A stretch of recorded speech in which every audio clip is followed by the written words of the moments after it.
What is up, pop culture philosophers? What is up, PCP Army? Station! Welcome to PCP Movie Night. I am Rockin Robbie Billups, and tonight we're going to be talking about a movie. In fact, we're going to be talking about 1993's The Meteor Man, which technically the very first black cinematic superhero movie of all time. Before there was Blade, before there was even Steel, before there was even Blank Man, there was Robert Townsend and The Meteor Man. That's right. One of my favorite movies from my childhood. I'm very excited to revisit it tonight with my homies, members of the Excitable PCP crew.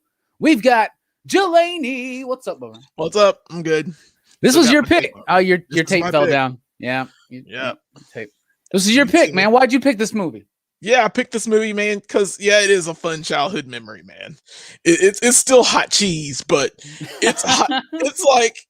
It's like just one of those movies that I remember watching as a kid in the theater, and then I saw it 50 times on HBO because they just played it over and over in the daytime during the summer. So I'd watch it then, and it's such a fun film, and it just reminds me of it has a good positive message, and I really liked it, and I thought it would be a good fit for what we talk about. And it's a superhero movie, and it's the first black superhero in film. Exactly. So I'm so excited to talk about that. It's not the best, but at the same time, it's like I said before, it's so positive, and it keeps you in good spirits during, and especially during these times. It's really good to have a movie like that. So that's why I love it, man. When you're watching devastating after devastating Adam Green horror film for 2 weeks straight, it's nice to kind of chill out with Meteor Man for a while there. I love this movie growing up as a kid. I thought it was great. There was a Marvel comic series and everything. It was fantastic. We have a special guest tonight. We have, ladies and gentlemen, give them a big station. It's Manuel from Tomorrow Cinema. Station, everybody. How's it going tonight? Man? I sent Manuel a list of what we were covering in the few months coming up, and I was like, is anything pique your interest? And he was like, Meteor Man. Why, Manuel? Because I am an attention whore, and I'll go down to your channel anytime you will have me. Well, why did you list all the movies then? No, just like Jab, dude. This is a film that I watched on basic cable all the time. It was always on. I love the Parenthood. When me and my sister, that was our WB was our jam, dude. So Parenthood, so it just it bridges that gap, and I love this film. It's got an earnestness about it that I just earnestness. I like the sound of that. Speaking of earnestness, it's Brooks, the Mario Master Mutant Micro Monster Mario Master Magnetism Machine. Brooks, what's up, Brooks? We're excited to have you here. Oh yeah, I can tell. I'm just kidding, Brooks, man. I don't think me and Brooks have seen this movie since the 90s. So I don't know about you two. A long time ago. The only thing I could really remember was that he got his powers from a meteor. I'd forgotten that the meteor actually slammed into his body and merged with. That's a legit terrifying scene. It is. It really is. It scared me as a kid. Yeah. Okay, let's talk about this. So 1993. Robert Townsend, who Hollywood Shuffle, he was the director of Eddie Murphy's Raw. He's very well known. Okay. And for some reason, and maybe I should have researched more of the backstory. It's been a crazy week. He decided to make superhero film. Right. And it feels to me like he wanted to make superhero film, about a black superhero in a black community. Right. And he brought all of his aesthetic to it. It's goofy. It's funny. Right. But at the same time, like Manuel said, it's very earnest. This movie is. I loved it. Unfortunately, it was kind of a dud at the time. It cost $20 million to make, which in 1993, that was a lot of money. Okay. For this type of film. And it only made $8 million in the US. Right. So it didn't really do too well, but it was written, directed, produced, catered by Robert Townsend. I've heard. It's got so much talent in this movie. Marla Gibbs, Eddie Griffin, Jelani, help me out because it's Benson. Lister. It's Benson. It's Robert. It's Robert. What's his last name? It's so many. Robert Guillaume. Robert Robert Guillaume Robert Guillaume is in Benson. He was Rafiki in Lion King. Yeah, He's Sports so Night, many baby. things. Sports Night. He's a Yeah, Sports I just Night. always have a problem with his last name. So thank you. I always want to say Guillotine, Robert Guillotine. It's Guillaume. Yeah, it's got French. James Earl Jones, Bill Cosby, Luther Vandross, Naughty by Nature, Sinbad, Big Daddy Kane. Yep. I mean, come on, right? And to top it all off, another bad creation is in this film. ABC. Okay, ABC, BBD, Yeah. the East Coast family. All right, overall, what do you think about this movie, Jelani? I mean, I like it, man. I've always loved this movie. It's always like I said, it's a lighthearted romp. I love Marla Gibbs' character as the mom. How like Robert Townsend shows his powers and stuff, and he's like, don't tell anybody. She goes and tells the entire neighborhood that he's like Meteor Man, like he's this superhero now that's gonna save us all. So I love that part. I don't know what it is. It's just like he's got like honest people in the neighborhood that he respects, and they respect him. And it like I said, it's so positive for that portion. And this gang just comes out of nowhere. These Golden Lords come out of nowhere. Golden Lords. God. All the fades. I need to know who did them haircuts, man. There was some fly fades. Mike was talking to me today. He was like, maybe for Halloween we should all be the Golden Lords. I was like, that'd be nice, man. All of us get like gold high top fades. Oh yeah, son. Wear all black suits. Yeah. I'll be Don Cheadle's character, Goldilocks. So yeah, son. But it's like it's got a good aesthetic to it for me. I love especially how his mom makes like all of his costumes. They have to have a montage of all of his dumb costumes. It's just it's so lighthearted like that, and I love the tone of the film, and it has a serious underlying message under it, about gang violence and drugs, and how someone needs to stand up. You just need to stand up for what's right. Yeah. And it's a simple story. It's very simple. Yeah. And he wanted it to appeal to kids, and I get it. And I think it tells that story. It's not the best story, but it tells it very well. It is one of the best stories. It's one of the greatest stories ever told, because it's the story of the origin of a superhero, right? This is a Superman. This movie is set in Washington, D.C., which at the time especially was known for having very problematic crime-filled neighborhoods, right? And it's set like that. So, Robert Townsend's playing this teacher, but he's a very timid individual. Robert Guillotine Benson is his father, and he's a little bit more outspoken. Of course, we talked about Marla Gibbs as the mother. She's fantastic. James Earl Jones plays this fantastic character who's like this record collector, and I love his wigs in the movie. And I almost feel like that's like a throwback to I feel like this movie throws back a lot to Richard Donner's Superman, right? And I feel like his wigs with the Lex Luthor wigs, right? But I really, really like this film. I think I loved it when I was a kid, because let's be honest, in 1993 there wasn't a lot of superhero films. We had those Superman movies, we had like a couple Batman films, but we didn't really have much, right? And Meteor Man has been kind of swept under the rug. We always talk about Spawn being one of the most influential and important 90s comic book movies that people forget about. Meteor Man may be even more important and more underappreciated and undervalued. Manuel, what do you think about the film overall? Oh, I love the way this movie makes me feel. If I'm looking at it from like a film standpoint, the film's got this great nostalgic push. It's like I said, earnest. It's it definitely wants to be that like after school special type of, pound them with the message, but the message is, it's a good message. And but it's got some problems. Some of the comedy comes out of nowhere. Some of the character motivations are weird. His powers are like he's too OP. Yeah, and well, they're nonsensical too. Right, like at some points he can touch a book and just like know what's in the book. Other points he touches a book and like his entire like personality changes. Like so it's got some craziness there. So objectively as a film, it's got some major problems, but through nostalgic lenses and through kind of something that shines through the cynical, this film is so good. It hits me on so many levels. It does have some issues. But the thing is this, if you look at it in its context, a 1993 superhero film with a $20 million budget, like it actually has as many problems as every superhero film had in that era. You know what I'm saying? Like they hadn't quite figured out how to make this movie yet. In fact, somebody want to try this out, like reboot Meteor Man, like that would be freaking awesome. Let's do it, man. Like Michael B. Jordan, let's do it. Let's cast him. Let's just do it. Let's just do it, right?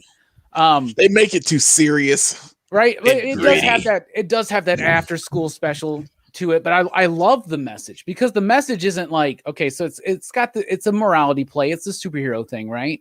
But it's not necessarily being like, oh man, we all need to do what's right for the government, for the man. It's got this really great message where it basically at the end of it, this is the ultimate theme of this movie. Maybe we're jumping ahead too much, but it's uniting the Bloods and the Crips with the neighborhood against the man, against corporatism. Okay. And we'll get into there's a lot to unpack, I think, thematically about this film. Mhm. But it does suffer from some tonal whiplash at times where it's trying to be very serious and after school especially, and then all of a sudden there's a dance off.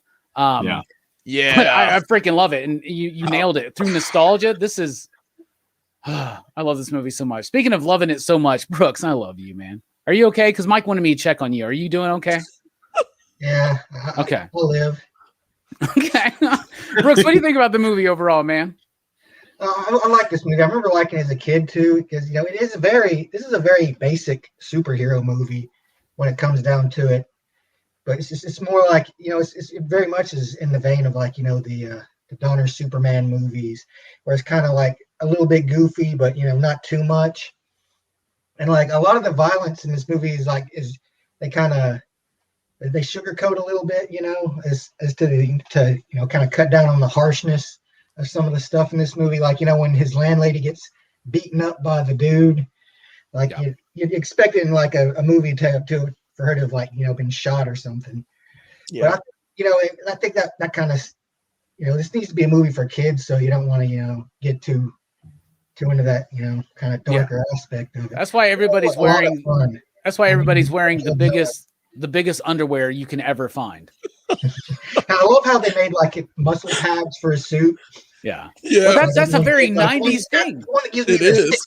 And the fucking that's why it's so obnoxious to me, by the way, when people are like complaining that Robert Pattinson didn't like super beef up for his stuff for Batman. I'm like, but you think Michael Keaton's the greatest Batman ever? Like, he didn't either. He was wearing like this padded suit. That was the style back then. Let's talk about Robert Townsend. Obviously Hollywood Hustle is like, I mean, come on, right? Mm-hmm. That's the one. Shuffle. I said Hustle. Shuffle. Yeah. I remember the 5 Heartbeats a lot. Baps, which okay, we can go there. We can go there if we want to. But don't forget his first role, uncredited, is in Cooley High. He was a basketball player. I love him. I loved Hollywood Shuffle as a kid, and I loved Meteor Man. Like I said, the 5 Heartbeats was one I watched a lot. I think he is an amazing director. And when we were talking about what we would do in February, we were thinking like, well, maybe we should celebrate some like Black directors, right? And we did John Singleton for Boys in the Hood. We were going to do Spike Lee with Do the Right Thing, but things happened. But Jelani picked this one. So what is it about Robert Townsend that makes him so iconic? Well, first of all, like I almost had a chance to meet him at my college at Alabama A&M University. He actually came down here and spoke, and I completely missed it. I had to work. Holiday team. Oh man, ago. You should have just called out, man. Yeah, I should have, and I really kicked myself for missing it. But yeah, he's such a positive Black influence as far as a director. I love the 5 Heartbeats. It's so awesome. I don't know what it is about that film that I can just every song was worth it. I mean, their rise and fall and everything about it is just gorgeous. So I mean, it was directed well, and I really think he has an eye for films, and I wish he'd do more in the future. But he went through his time in the 90s, And he had his things. I think Baps probably killed it though. Probably, right? I mean, he has done things recently. Princesses? I haven't checked out any of this, but like American Soul came out in 2019. He was the director of that film. So yeah, he's been doing stuff, but it's not the level of what he was. Yeah, we got to understand he got his start in stand-up comedy. I mean, that's what he was doing, and like. Mm-hmm. And so this movie does have a comedic approach to it. And kind of like Hollywood Shuffle was talking about the blaxploitation, right? This is kind of showing like the almost non-existence of the Black community in the superhero film to this point, you know? And it's a good setting. He chose DC, which, of course had that high crime rate at the time. But it's also the heart of the nation, right? Like that's where the leaders are. The leaders, let's just say. Exactly. And I think, if you have they're not going to print out in stories in the paper about a Black superhero, especially during that time. And I like, that he was a positive influence to bring the Crips, the Bloods, and the police together. Dude, he brought Cypress Hill and Naughty by Nature together. Hill. How do you do that? It's nuts. So it's just he promotes peace through his films, and I haven't seen one film that that has a negative impact. Now, John Singleton has that realness and grittiness to him. Robert Townsend is that more positive aspect, and he's the lighter side of it. He's the, I guess he would be the, not the chaotic good, but he's like the neutral good, kind of like in the middle, but positive of it. Does that have something to do with D&D? You lost me. Anyway, Manuel, what do you think about Robert Townsend, his career, his performance in this film, his legacy? Well, Robert Townsend to me is always his character from The Parenthood, right? Like, and that fits in with Meteor Man. As an actor, in this film, he's probably the least interesting character in this film because he's so subdued the whole time. Like nothing phases this dude. And I like that because he kind of gives his actors a chance to shine because he's a writer, he's the director, he's the producer, he's making the food and craft services like Robbie exactly. said. So that being said, the fact that he's willing to let the story and the other actors shine, that says a lot to me as an actor. But his career, I mean, I can't think of a more iconic stand-up comedy special than Raw. And he directs that. And I think that when you look at the other things, Babs, things that he has directed, the fact that he is a stand-up, he does stand-up comedy in his direction means that guy knows how to sell a joke, how to set it up, how to let the punchline hit, and how to just really let that comedy roll off. He's like Jelani was saying, everything, man. Exactly. He's positive. Guy is so big on mentoring and everything else. Yeah. And that's something we don't hear a lot of. We always think about people in Hollywood being out for themselves. This is a guy who's out for everybody else. You know what I mean? He's about building that community. He's about making sure that the people under him are being built up. And I love that. Absolutely. This movie's about community. It's a part of the thematic resonance of the film, I think. And I thought this is very important. And you just nailed all that, man. And one of my favorite moments is you were talking about how he knows how to set up a joke and how to sell it. One of my favorite parts of this film is the dance off. Like it literally just comes out of nowhere in the midst of this very intense final battle. Then they just wind up doing this and this song and just, it's so freaking perfect. And Eddie Griffin, when he's like 30 seconds, thank God.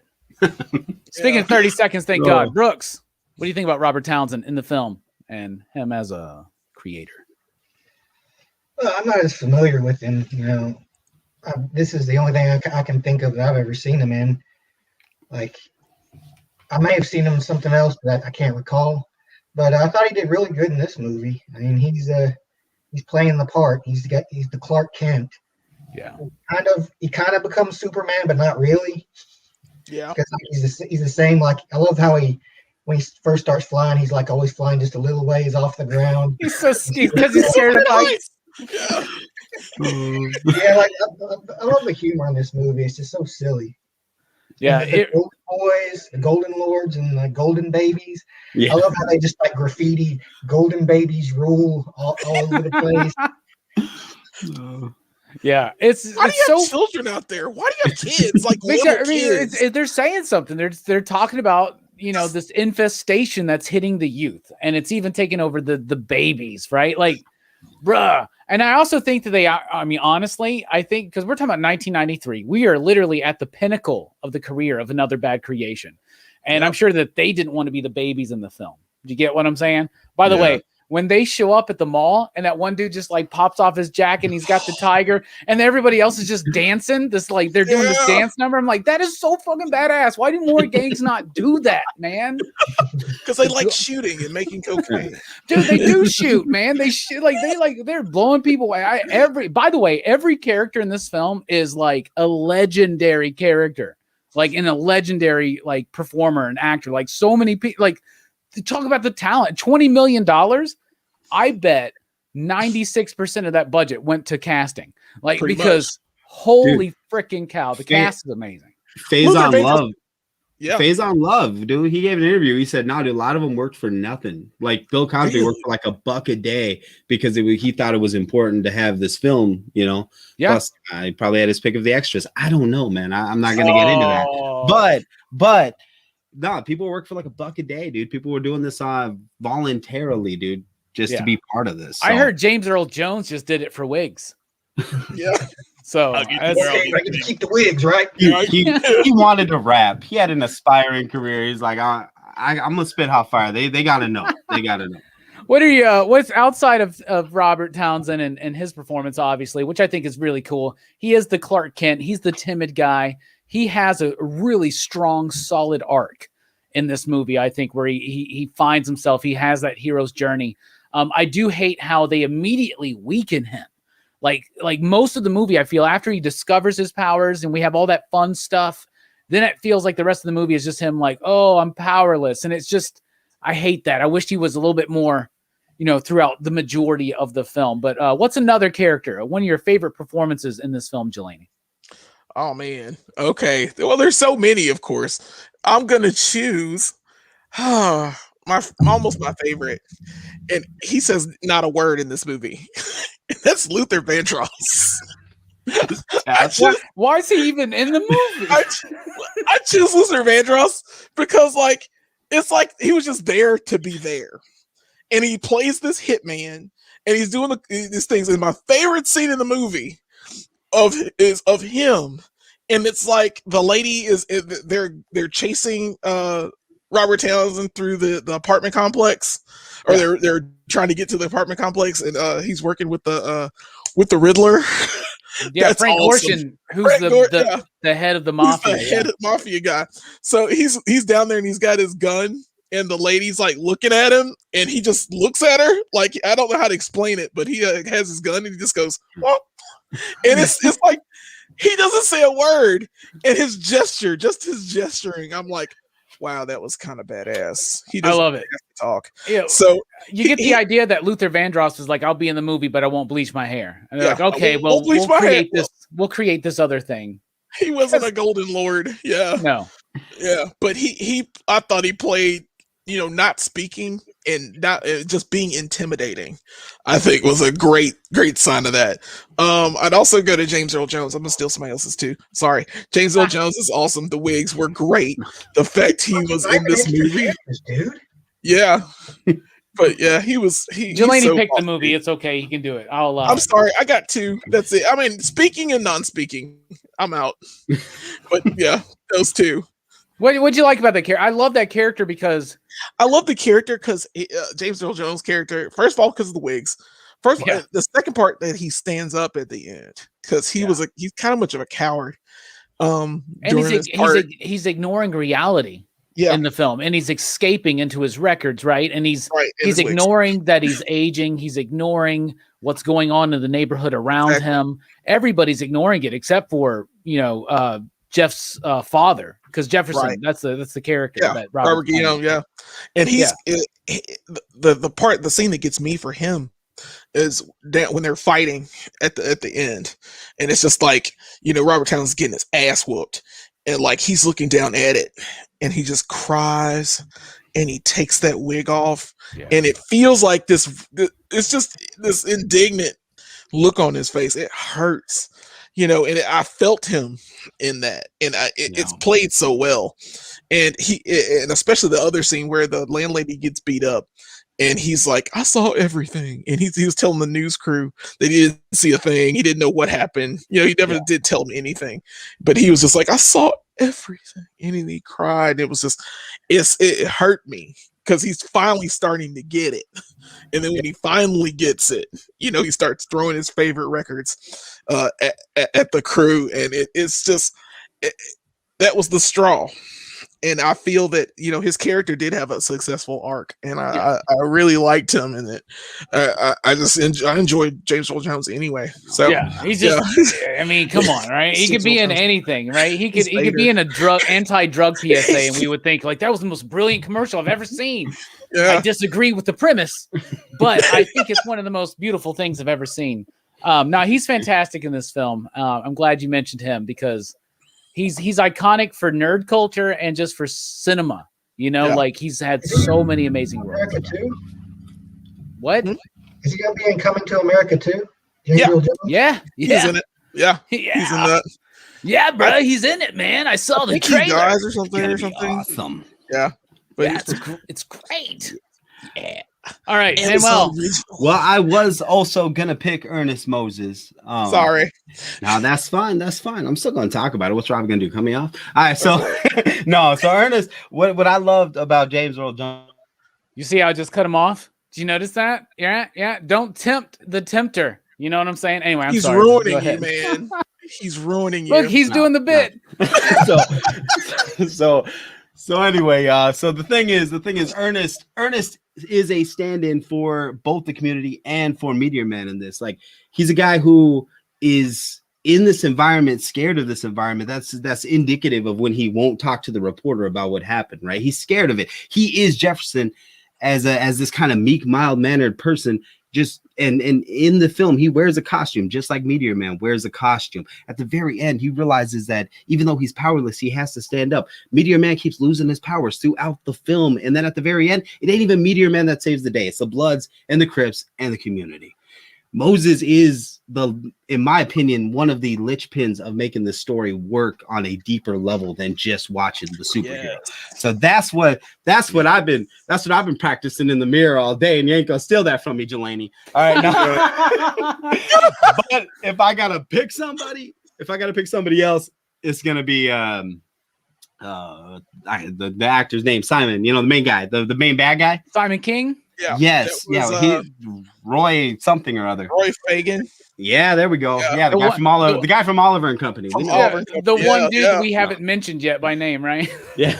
Yeah. But dude, the guy is hammy. The guy is campy, and you needed that because there's so much camp in this that you couldn't be balanced out by some dark as hell villain. He came in here swinging, chewing every bit of scenery. And this is in the city, so chewing up scenery is like concrete and metal and shit, and he's chewing it up.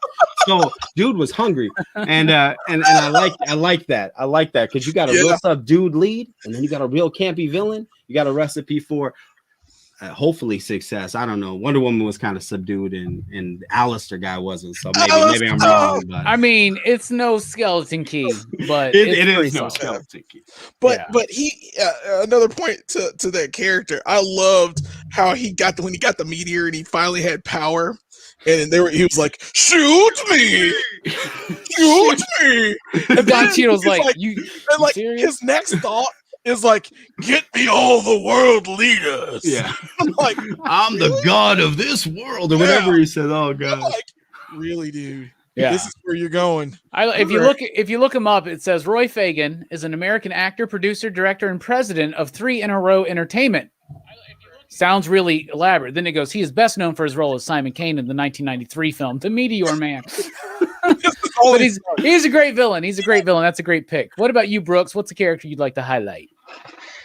Well, it tickled me seeing Be Real in this movie because that's a character like when I was a kid, I wouldn't have known who that guy was. And watching be like, holy shit, this is the dude from Cypress Hill. It's Cypress Hills in the film. All 3 of them are in there. Naughty by Nature, yeah. They're the Crips, and Naughty by Nature are the Bloods. So I just love seeing him because I've never seen him in any other like movie. And he had the big ass afro back When he had the fro, yeah, man. Legends say that B-Real's afro back then could stop bullets. They also say that you could just sniff it and get really high. Yeah. Which I've always wanted to test. Didn't they get kicked off of like Saturday Night Live for like smoking a joint? Barbershop. Yeah. I'm glad you picked that. All right, then I'll go with, since we lost him recently, Tiny Lister in this film. He's one of the Golden Lords. He's got that great scene where he's trying to beat the shit out of Meteor Man when he's like at the height of his powers, and he like breaks his arm and all that kind of stuff. And then he comes back and breaks the cast off of him and like punches through the window and shit. Like, this is just so freaking cool. It's just so cool, man. He's just, that character was always like that. I was like, that's the guy from No Holds Barred. It was like, it's just awesome. This is pre-Friday though. This is 2 years before Friday. So, and really, to me, the standouts of the entire film, y'all, I'm not even lying. It is another bad creation. I'm serious. Aisha is one of the greatest R&B songs of all time. I was like 10, 11 years old when that came out. It was perfect. It was made for me.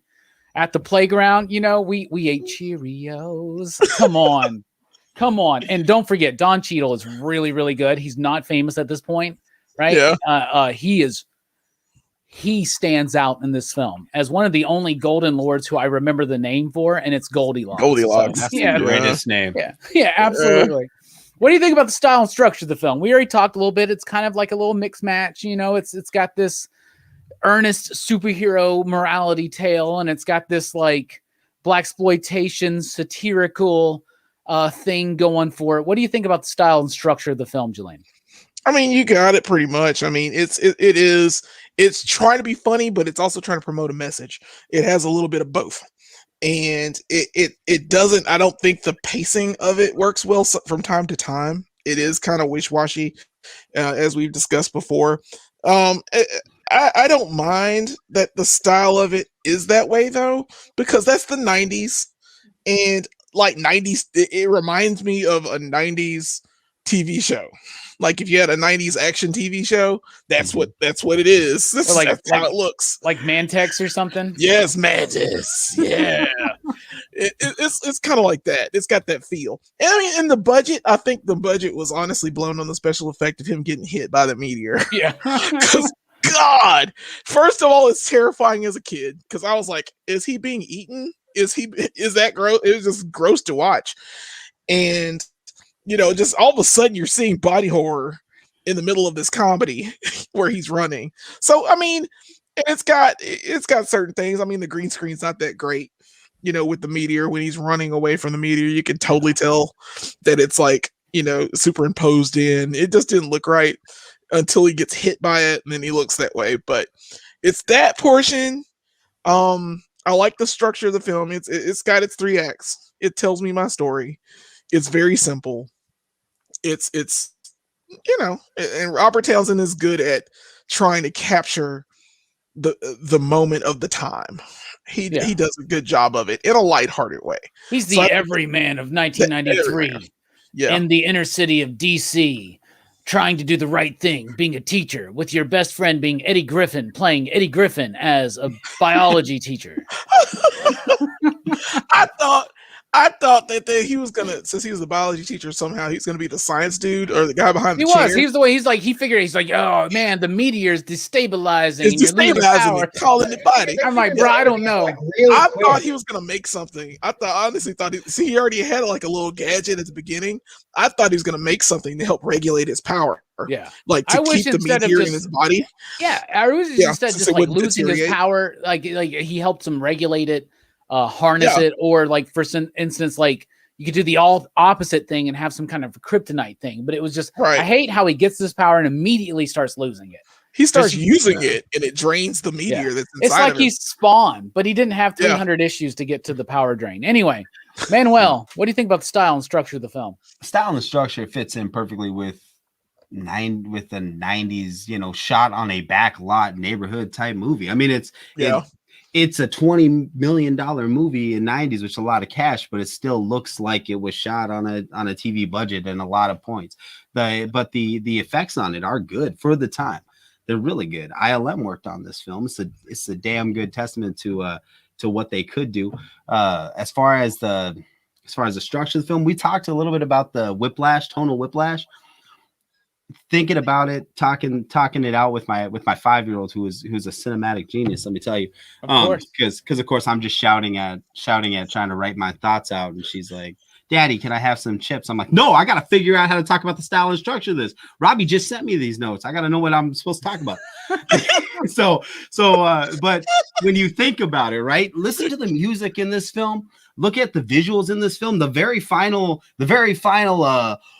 Warriors come out to play moment when the Golden Lords show up. There's a big ass circus truck. Why is there a circus truck in the middle of DC? There's a big ass circus. Why? Because this film is camp and it knows it. The Donner knew he had some campy shit in his movie too, and this film embraces it. So in terms of structure and story, I think that this movie nails it. As much as it's easy to see the flaws, I think a lot of those are purposeful, and I think that, and I don't know, I think it helps build on that love, that nostalgia for it. But. Yeah, I think one of the most important things to understand about Robert Townsend is that he's a satirist. You know, like that's what he does. You know, he's most known for Hollywood Shuffle. That's a satire.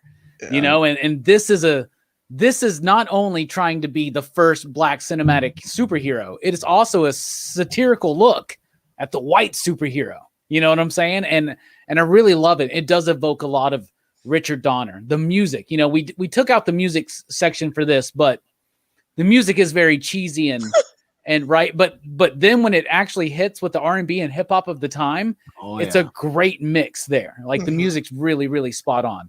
Townsend was just absolutely amazing in this film, and I love what he's trying to balance with that structure. He's doing something satirical, he's doing something tongue in cheek, but at the same time he's saying something, you know, and we'll get to that in a second. Brooks, what do you think about the style and structure of the film? Well, if I had to use one word to describe this movie, I'd say it would be 90s. This movie is 90s as fuck. Like everything about it just screams 90s, like the music, the costumes, the humor. Like this is a movie from from my formative years, I guess you would say. Yeah. And it's very good. I also want to point before we move forward, like Biz Marquis in the movie, and he's the guy running the cocaine place, right? And then Meteor Man shows up and just blows all the cocaine on him, and then next thing you see is them just all laughing. Like that's did you see who did this? Yeah. It's so funny. My favorite scene in this movie though is when his dad, like what those dudes got, the drug dealers got, you know, a little vial. His dad walks up and he just like slaps it on the ground. Oh yeah. And dude's like, Don Cheadle's about to kill his ass right there. Or he says like, "You better be glad that glass didn't break." And he steps on it, and then like when the cops come in the room, he's like, "We'll see you later, old man." He's like, "See me later. You see me now." Yeah, he's great. Yeah, he's so freaking Vincent's so great in this film, man. He's amazing in the film, and that's a great moment there. And then then don't forget that Don Cheadle, then they show up and they beat the shit out of this old man. Yeah, I'm glad they didn't kill him. Man, yeah. There's no way like we could forgive the tonal whiplash of this film if they would have killed Jefferson's father, right? There's just no way. What's this movie trying to say, Jelani? We've touched on it a lot already, but what's this movie? What's the theme? Simple. Do the right thing. Stand up for what's right. Be exactly the instead of, you know, backing down, instead of cowering in a corner and running, you need to stand up and you know, take control. These people finally did it at the end of this film, where they took control of their community.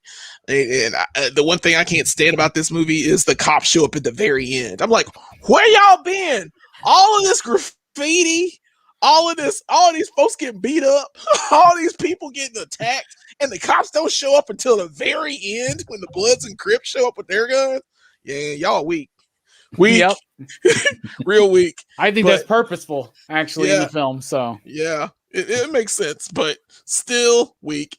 And I'm like, there's a fight going on in the middle of the street. No one calls the cops. that's the thing, Like- though, man. We were talking about this with Boys in the Hood a couple Yeah. weeks or last week. You know, They it's don't like, come to that neighborhood. yeah, you know, and that's the thing, and that's part of the point of the film is that this is a timid, mousy dude who winds up with extraordinary powers. He is pushed into this by his father in particular, right? He's not. Yeah. Right, remember, he doesn't get these powers and have these noble intentions He's very to reluctant. go do great things, right? But like they kind of push him into it, and he's still hesitant about it. But then he realizes how important it is, and so even when he loses those powers, he still stands up and then inspires the neighborhood to rise up Exactly. and fight the power, and That big. take the power Yes. back. You know, so Yeah. there you go, Manuel. That's What's this what I'm movie doing. trying to say to you? Same thing I've been saying on my little 3-minute rants I've been going every time you come to my square. This is a movie. This is a movie it's about a superhero telling us how we don't need a superhero. The fact that his powers have an expiration date is very important because he isn't going to be there forever. We need to take charge. We need to make changes. We got to change the way we are. And I think that's the main message. That's what's hammered home. That we are so much stronger collectively as a people together, in spite of these other groups. If we get together, we can do great things.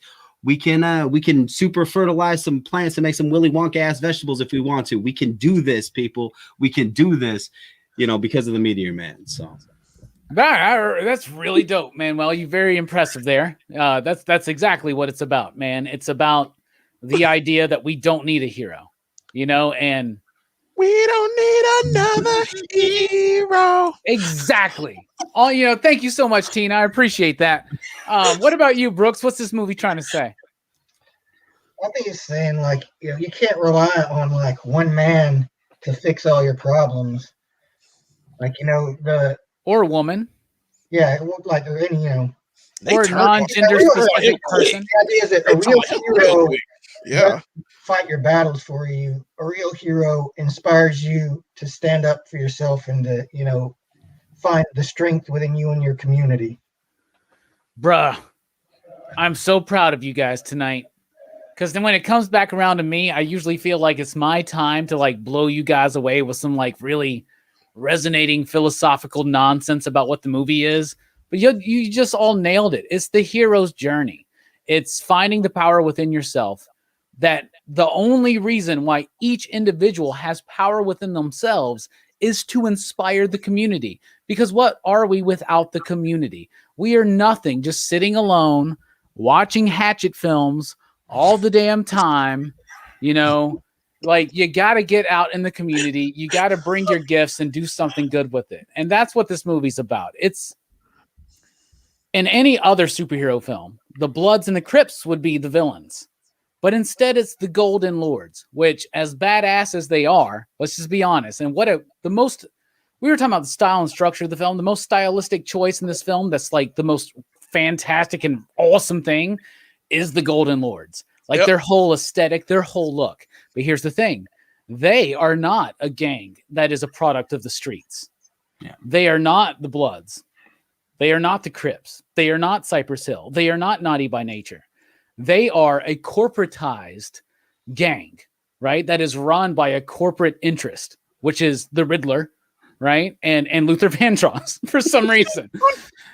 So there you go. But to me, it's about take the power back. It's about the power of the neighborhood, the heroes within all of us. And the hero's purpose is to inspire the collective, right? And so you inspire the collective to rise against those that are in power, that are holding the collective's interest away from the actual progression of society, right? yeah. Station. Right? That's what this Station. all right. The Golden Lords too, Robbie, just to jump in too. It's oh shit. I'm just saying materialism, right? I mean, they are when Meteor Man beats the Baby Lords, he strips them of their clothing, right? I mean, they all have matching lunchboxes. It's all about materialism. And when you think about one of the greatest hindrances to minority communities it's our rampant consumerism, right? I'm saying me particularly, but if I look at the other me's in my social group and in my family, we don't save for the future, but we got Jordans. You know what I mean? Like I got toys on the shelf, but I might not have, you know what I mean? But I might not have anything. My car is falling apart, right? So like the Golden Lords represent that, and that's something that I think Tupac talks about it as well. We got to change the way we eat. We got to change the way we live. We got to change the way we treat each other, right? So the Golden Lords represent this corporate America's pushing us into the slavery of consumerism and materialism, and that's what they represent. And I think that's something that Robert Townsend wants us to touch on. Bro, you're being too real right now. I'm not even kidding.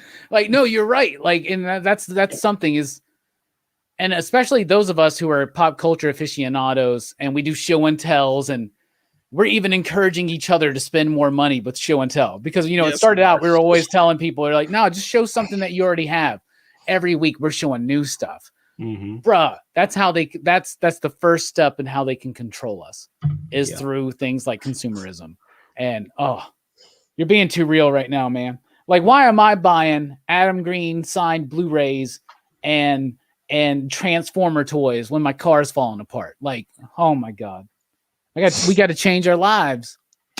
We got to change our lives. We got to listen to what Tupac said, because he didn't learn the lesson. We got to learn the lesson for him. Out of 5 possible you digs, it's time for the ratings. Tomorrow you are preaching. You are. By the way, I love it very man. much. I cannot wait to hear your thoughts on Event Horizon after your analysis of Meteor Man. Anyway, have you ever watched Meteor? Oh my God, you haven't watched Event Horizon? Oh, I have. Oh, I was scared. Oh no, it's like, one of my all time. We're a month away from that one. I'm just saying. So I know, dude. I literally had a promoter like, hey man, well, can you do an improv show on the 19th of? I was like, hell no, I'm busy. I got Pop Culture Philosophers show. We're talking Event Horizon, so now you can keep your money. I'm gonna be on Rockin' Robbie show. So I'm say the 19th. Is it the 9th or 26th? Whatever day they asked me. 26th. It's the last Friday in March, because it's the Friday after the Scream Factory edition comes out. That's See right. what I did there? Because See what I did? My show is on the 19th then. So if you're in Minnesota, guys, shameless plug. Come check me out. I'm gonna be doing some comedy. All right.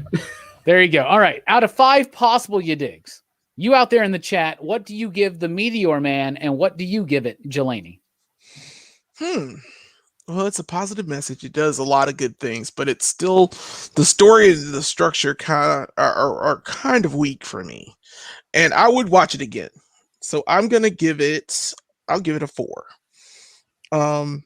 It's still a good message. It still tells me a story. Like I said, I will watch it again. It is very it's something we all need to see in one point or another. So I'll give it a 4. Nice. 4 you digs from Jelani. What about you, Manuel? When I got on, I was a solid 3.5, but I'm bumping it up to 4 after hearing everybody talk about it. I think this movie is way more important than I think we gave it credit for initially. So I'm gonna go with a 4, solid 4. Nice. That's something we do here. We always try to encourage everybody to like the movie more for some reason. It's great. 4 and 4 from Jelani and Manuel so far. What about you, Brooks? Yeah, I give it a 4 too. It's a good movie. It's got its flaws, but it's good enough to kind of overcome those. It's not a movie I would really consider watching most times, but it's a movie that if somebody suggests, I'd probably be like, yeah. I am so glad that this finally got released on Blu-ray. I don't even know or remember the company that put it out, right? Because it's not something I've seen before. And the fact that it just recently got put out on Blu-ray and immediately was already starting to go up in price because it's such a low production run. And it's the Blu-ray I bought that Brooks has right now. But y'all, you got to get this movie. I know you can't find it to stream. I don't know how Manuel watched it. I don't know. But watch my stream this morning. I'll tell you some illegal possibilities that may got me to watch this film if you VPN into Canada.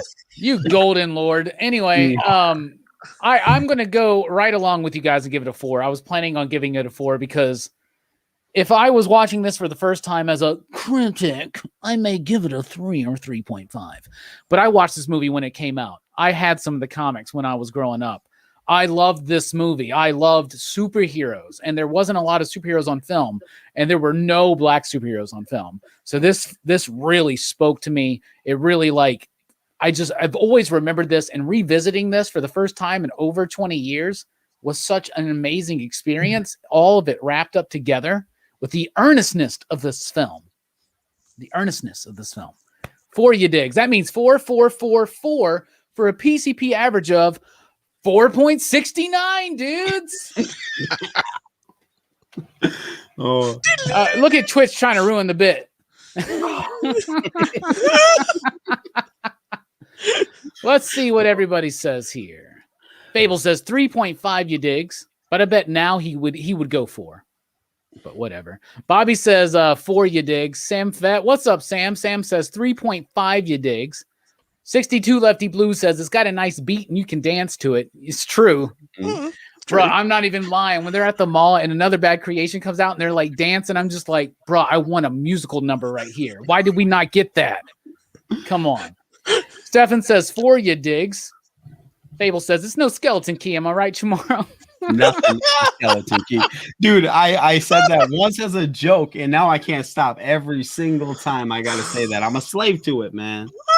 And Kirby says 4 you digs here. So it seems like we're pretty around that same era. It's not the greatest superhero film of all time, but it is a very important superhero film. It's an earnest superhero film. It's got a great message, and it's also ridiculously funny. And you will not the Marvel style, right, of taking action, a message, moralizing, and comedy, and merging it together. Where does this start? Well, it starts with Superman 3 when they brought in Richard Pryor. That movie is weaker than Meteor Man. Meteor Man's the one. So there you go, everybody. That's our movie review of Meteor Man. Very excited for this. Next week, we start March Madness. What is March Madness? It's kind of like a mini horror fest. We're going to be dealing with movies themed around the idea of madness, right? And we're also doing this in conjunction with Dylan's horror show. So Dylan will be doing a show on the following Saturday that's kind of almost in a way thematically reflective of what's going on. So we start March Madness next week, Friday night, 9 p.m. Central Time with The Cell. I'm so fucking excited to talk about this movie. One of the most underappreciated and greatest films out there. Oh my goodness. This defines the psychological thriller of the 90s and aughties.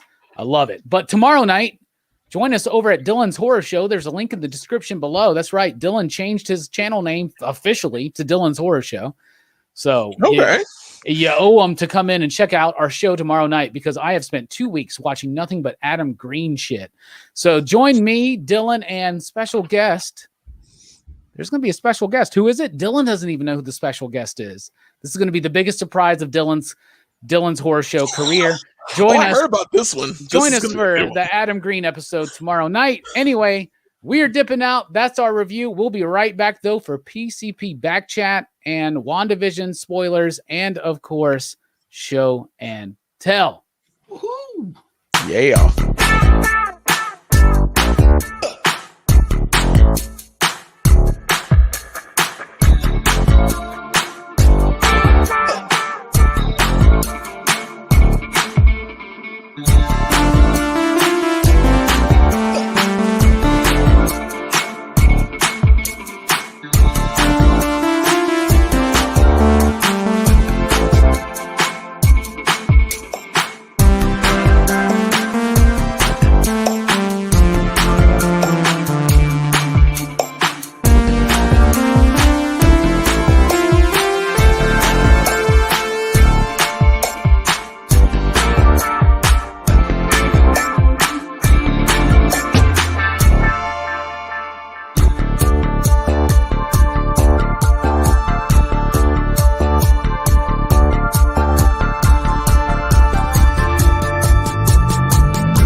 I guess it's Manuel's show right now. Go ahead, bro. You got the reins of PCP.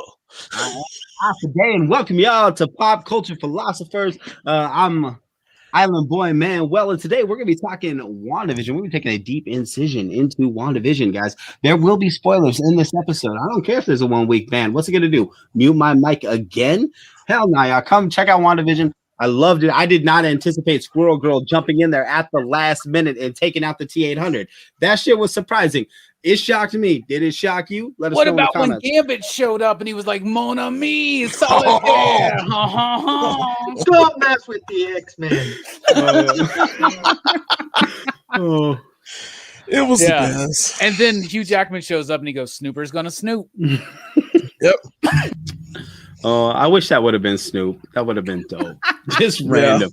Snoop All is right, gonna real snoop. quick though, as he was saying, we're about to get into some raise your hand if you've seen WandaVision. Okay. Ooh, first time we've all watched it. Yeah, Oh my I watched God, it in I'm the so morning. Mhm. Ah. My normal source didn't have it, so I had to go to other means.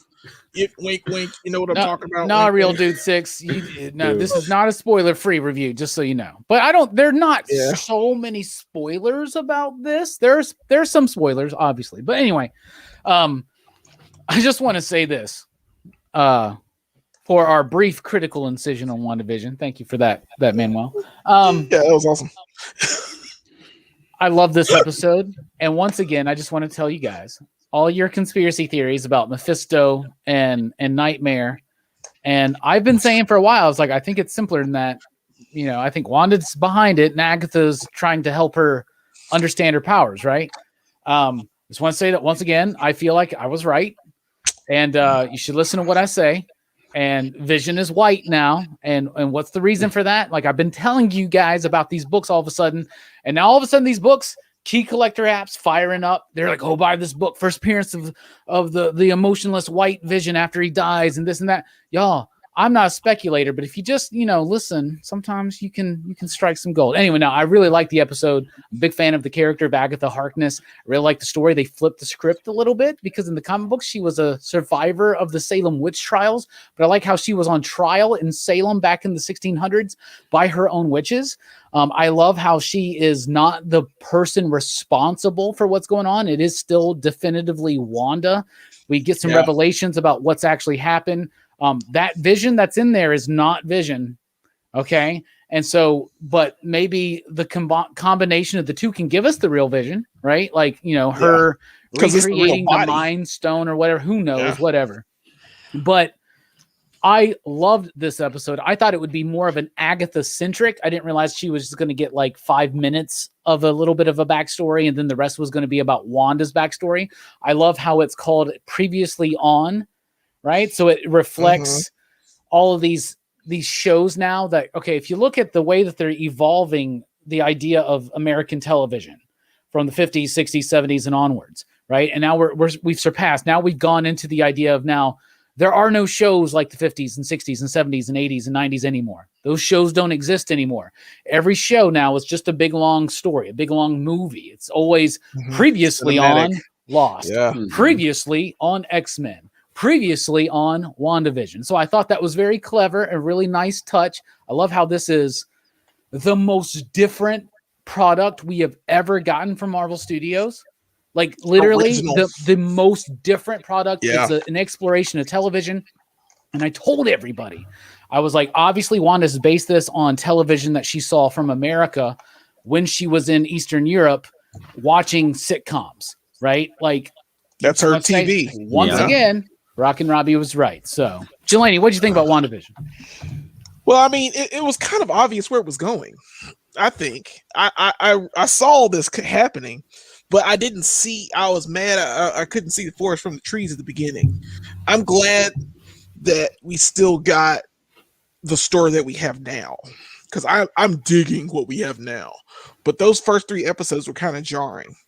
And if you're gonna do that, if you're gonna tell that kind of story, and you're gonna have little Easter eggs in the middle of those episodes, tell me what's happening on the flip side. Let me know what's going on, and let me know that, hey, there is an outside world. Or show me. You don't suspend me. You don't suspend me for almost 4 episodes. You just don't. You can't do that. You can play the long con, but don't play me the long con without at least showing me a little of it. Show me a little side of it. Show me that maybe the hex is there. That's and why people say on the side of the hex. This is why they gave you the first 2 episodes in the first night. Okay, and this is why you, as a comic book fan, I'm disappointed in even hearing this narrative from you, because you're a comic book fan. You understood from the beginning what the hell was going on. I knew exactly what was going on. Yeah, so why you got to do this like common denominator fucking criticism of it? This is a TV show, man. These are for layman people. This is not just for. But you're not a layman, Jelani. Okay, well, womp womp. I still play devil's advocate. Like, so many rules, man. I don't care. I do what I want. I live my life. But for this episode, what I'm saying is I dig this episode. I loved every aspect of it. I love that Agatha Harkness is pretty much trying to find out what her powers are. And she has to take Wanda on this painful trip to show her, to see where she got this much magic. And I'm sure it'll explain in the next episode what will happen next. But I'm just glad the next one's the last one. Yeah, it is. But I'm glad that it was told this way. I'm glad that it went through the history. I'm glad to hear you that. And I get it. Here's the thing. That I had to get there. I had to wait to get there. Here's the thing. There's this song by Joywave called Obsession. I posted it on my Facebook, my personal Facebook last night. And I quoted, "I just need something to get me through the night." People that are dealing with depression and anxiety, sometimes they find an escape and a release in pop culture, in sitcoms, in TV shows, in movies. And if you look at that music video, it's all just like B movies, like fake B movies that never happen, like B movies that exist in alternate reality. It's just like literally the title screen of like 40, 50 movies that never happened. That's the whole music video.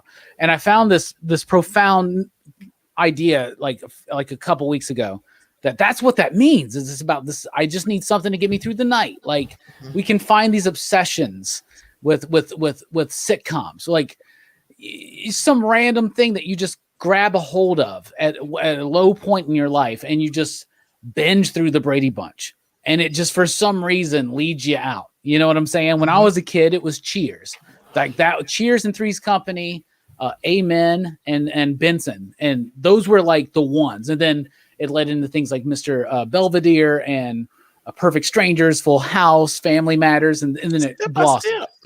And now we're getting really intense. where I'm having to watch like the nastiest, dirtiest movies, sleaziest films to make it through. But anyway, I'm Okay. I'm just joking. It was a joke on Dylan. Anyway, so I really like how they're dealing in this episode. They really show this idea that it's her space that she's in post, Infinity War, coming back, Vision's dead.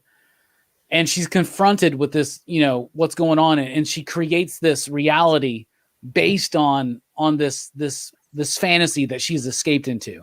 And I love it. Manuel, what'd you think about the newest episode? Oh, I thought the newest episode was amazing. It was amazing. I'm still going to hold that Agnes is just playing a character because I don't want to admit you're right, Robbie. I don't want to do that. I'm not going to.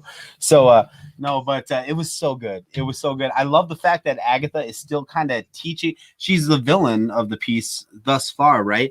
But she's still teaching Wanda the whole time. She's like, these are runes. How do you not know the fundamental? Like, you still see that like trueness to the character, and I like that. She's like amazed that she has this. She's displaying this level of power without the knowledge of it. The knowledge without having to do the work to build up into it, right? Yep. Yeah, I love that. I love the post-credit scene. I like where it's setting you up. I love that this is a show that makes you want to theorize about it. It's not just something that you like. You're done with it, and then the next episode pops. It's something you think about. I like that it. I love those first few episodes, Jelani. I don't know. I get it. I love them, dude. Man. I understand. It's just not for me. No, I get you. I know, dude. And I'm sad that a friend of mine has such bad taste. But the truth is, no, I'm just kidding. Jeff. No, but no, this was a great episode of television. This last week I said that I did not like that when it went back to like the real world. Like I want to stay in the sitcom world, but this is an episode where I'm glad that we had the bars on the top and the bottom and that we were in real time again. I love that. This was a great episode of television. It did change the aspect ratio. You're right. Mm-hmm. Yeah. Every time they're in the real world. Every time it's in the real world. Oh yeah. Letterboxes. Yeah. Twitch keeps sharing all this information. He thinks he has inside information. He says Mephisto is the director of S.W.O.R.D. He lied to Wanda to have the organization against her. The director also manipulated Wanda to act like she did at S.W.O.R.D. headquarters. How did S.W.O.R.D. track Vision when it's not Vision? Blah, blah, blah, right? The director is Mephisto. I see it. And they promise that this is going to be an end game reveal. Like, that's going to be bigger than what happened at the end of Mandalorian season 2, which, of course, is Luke Skywalker showing up, right? So, like, what are you going to do? And so the idea is that Mephisto's still behind it, and it's going to lead into the Doctor Strange movie. And if they did do a big cameo at the end that would make, like, wow people, it would either be Doctor Strange, which I don't think is going to be that big of a deal.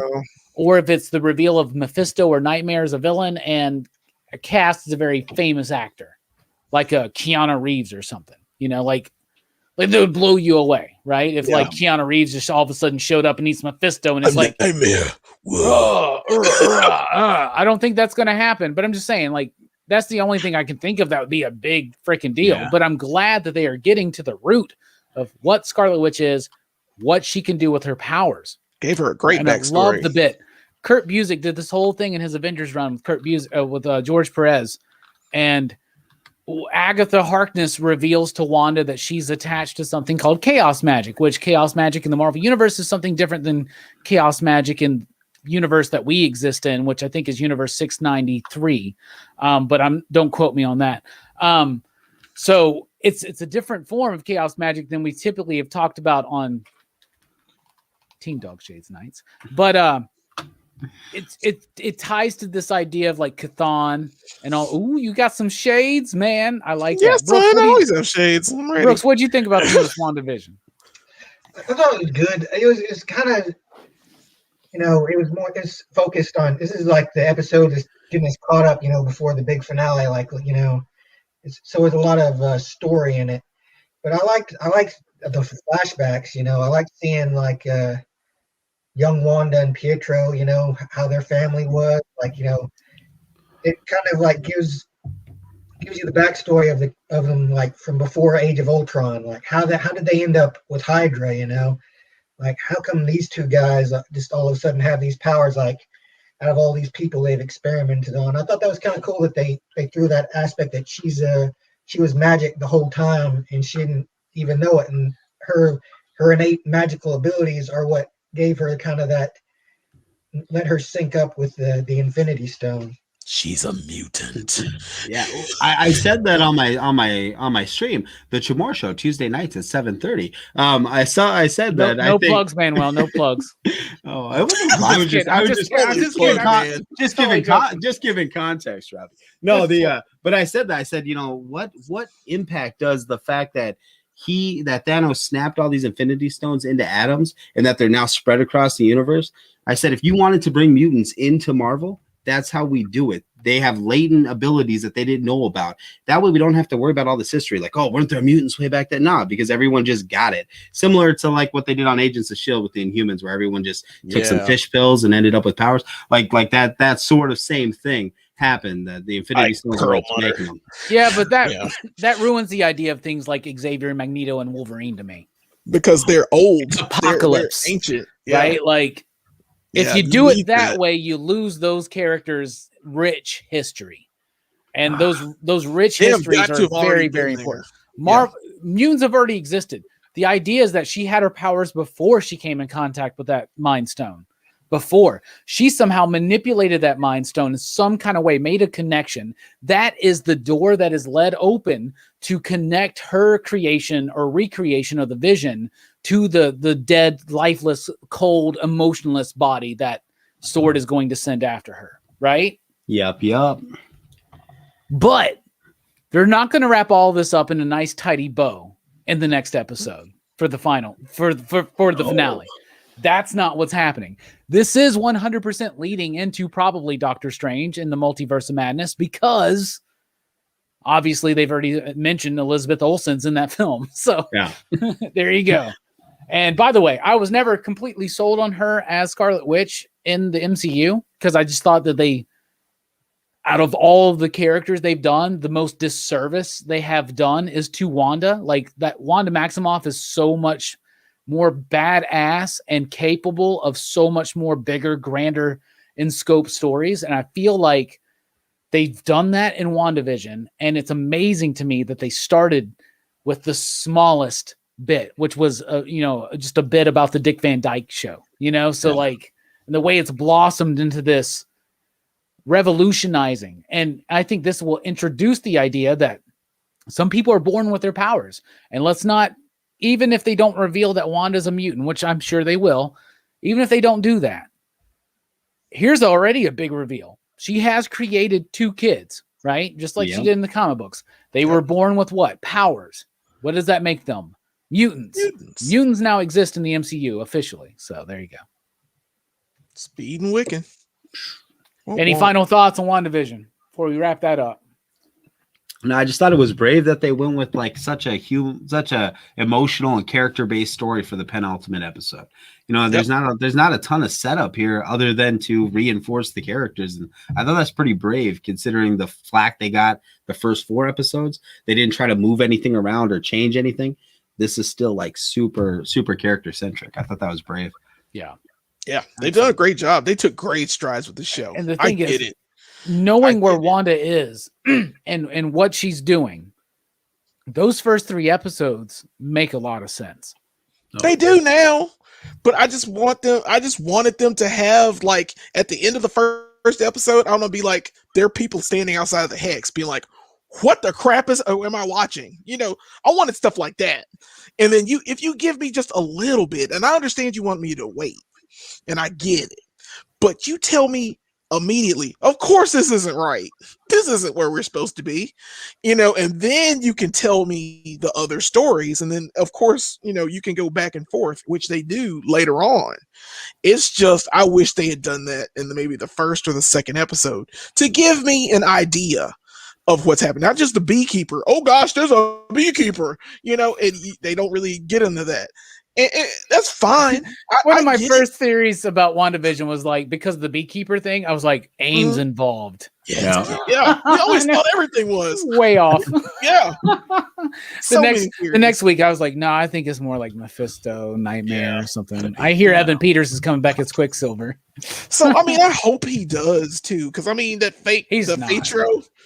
He's fake Pedro, man. He's not the real one. He's dead. I want him, man. Still full of holes. Brooks, any final thoughts on WandaVision? Well, I'm just looking forward to seeing how it ends up. I'm more excited now to watch the other Marvel shows they're doing. Like they just let the creative types create. They'll still be making good stuff. Just like. Like the movies, like they let the filmmakers make the film, except with Ant-Man, but except for with Ant-Man, except for maybe Avengers 2, except for maybe Iron Man 3, except for maybe there's a lot of missteps that the MCU has made, but I think they're in a good zone right now. That being said, the next MCU thing that we'll get is Falcon and Winter Soldier. Now, I don't think that this is going to be like WandaVision at all. I think this is going to be more like an MCU film. You know what I'm saying? Like what is it? 6 episodes, I think they said. Yeah. So I bet it's pretty much going to be like a 4-hour Snyder cut of a Captain America movie. But I'm excited for it. That's going to be so lit. I can't wait for the Snyder cut. Hammer Time is here. He says, I'm more excited about the new Disney show, Brooks Vision. How does he know about that? I don't know. I guess we just announced it tonight. Well, John is an alien, so it doesn't really matter. I love how he knows everything.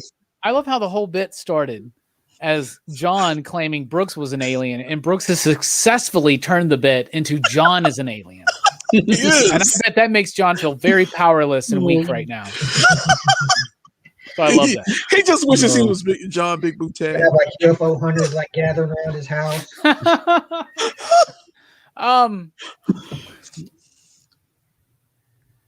What's up? How y'all doing?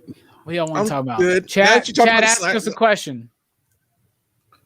John, you can't turn it back. I'm sorry. It just doesn't work. It's already committed now. Yeah, sorry, dude. You lost. Nice try. And your name's John. It's John Big Booty. It's John Holeshoe. That sounds like a fake name some alien would come up with, right? Like Holeshoe. Holeshoe. Like John Jones. Oh, I love it.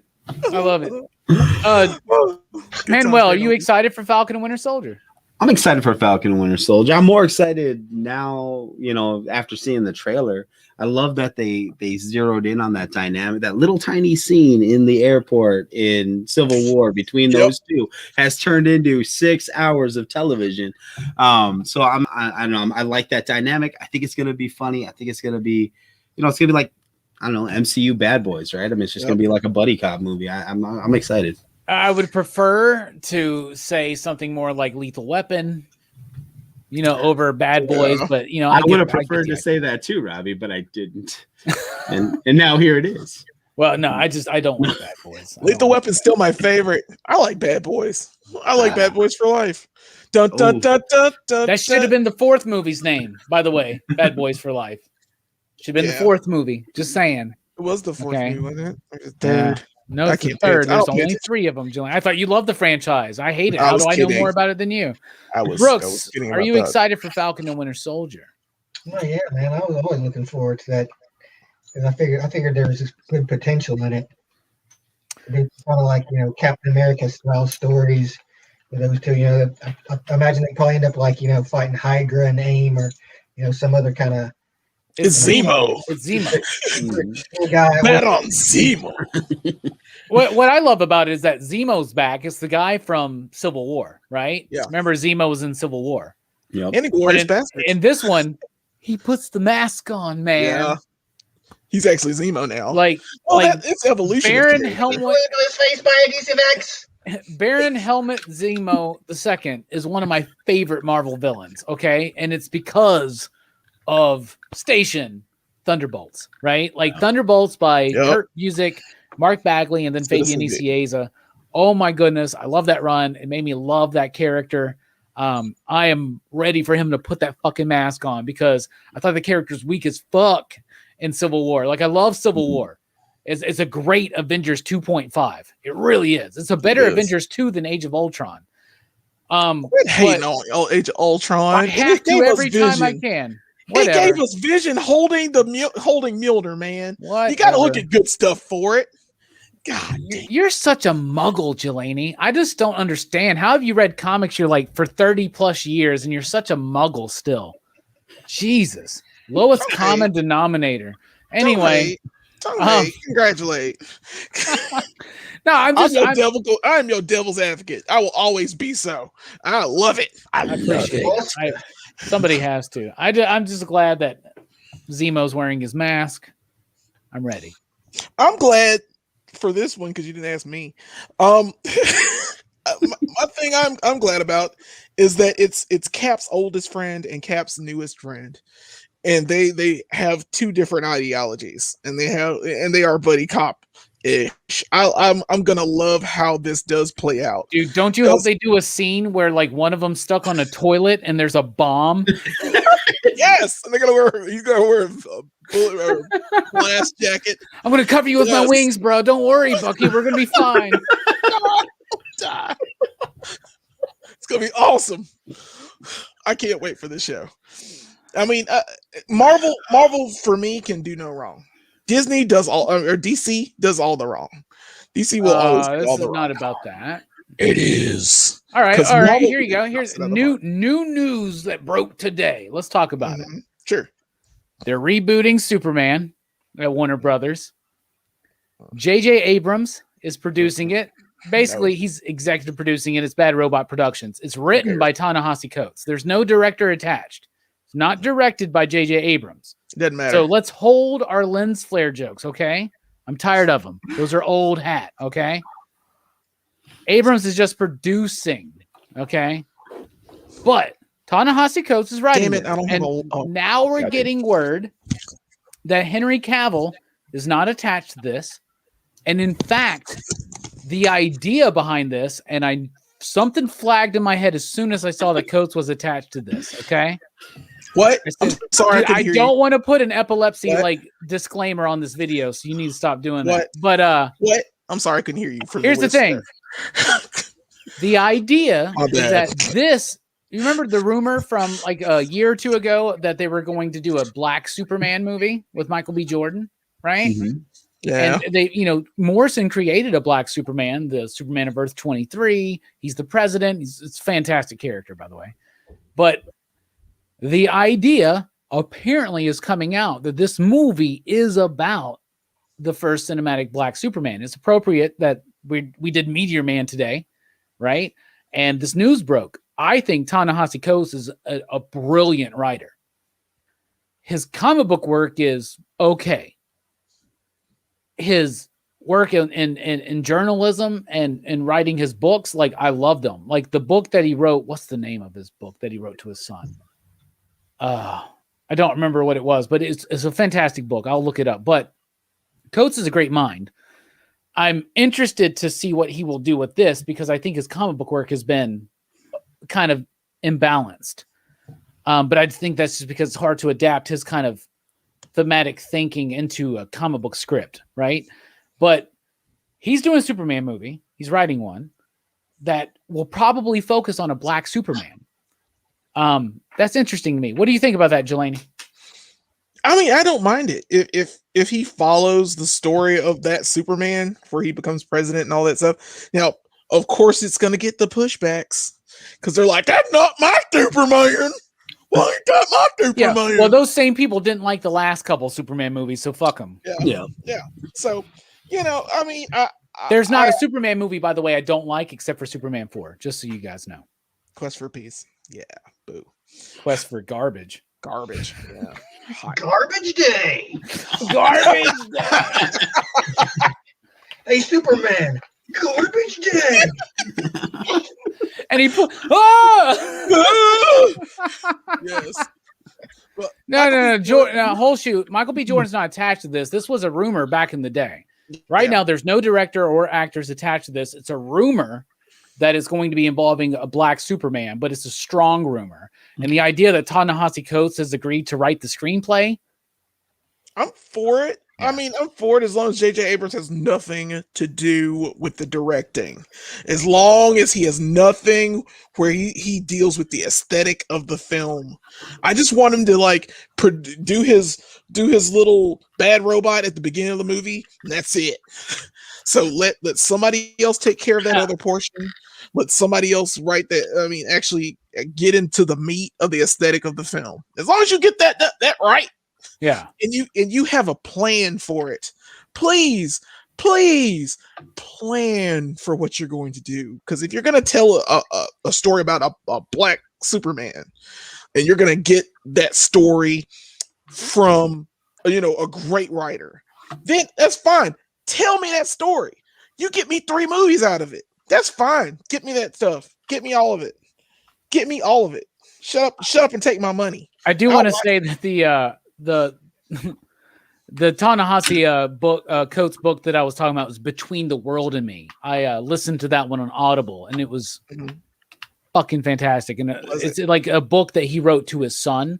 So it's really personal, and it's about his life story and experience, and like what he wants to tell his son in case he's not around when his son's a man. To like, it's such a good book. If you've never read it or listened to it, check it out. If you're not on Audible, seriously, check out the Amazon Marketplace link below us, and then go and subscribe to Audible for a year, and I'll get like $10, but it doesn't matter. You need to read or listen to this book. It's really, really powerful. All right. So I don't think it's going to be bait. I'm interested in this. Like it sounds like and like, I'm not an Abrams hater like a lot of other people. Okay. I like his first Star Trek movie. I do too. I don't like his second one. Yeah, I love Cloverfield. Cloverfield made my top 10 creature features. Like, it's one of my favorite monster films out there. I get it. But I like Abrams. I love Lost. I love Lost. Like, and speaking of WandaVision, it's making us do something that we haven't really done since Lost, which is every single week we're talking about theories and ideas about what's going on. That's really cool. As wrong as some of us are at all times, the idea that we're so engaged with it as a community is a really cool thing. Yep. What do you think about the idea of the Abrams produced, Ta-Nehisi Coates written Superman movie from Warner Brothers, Manuel?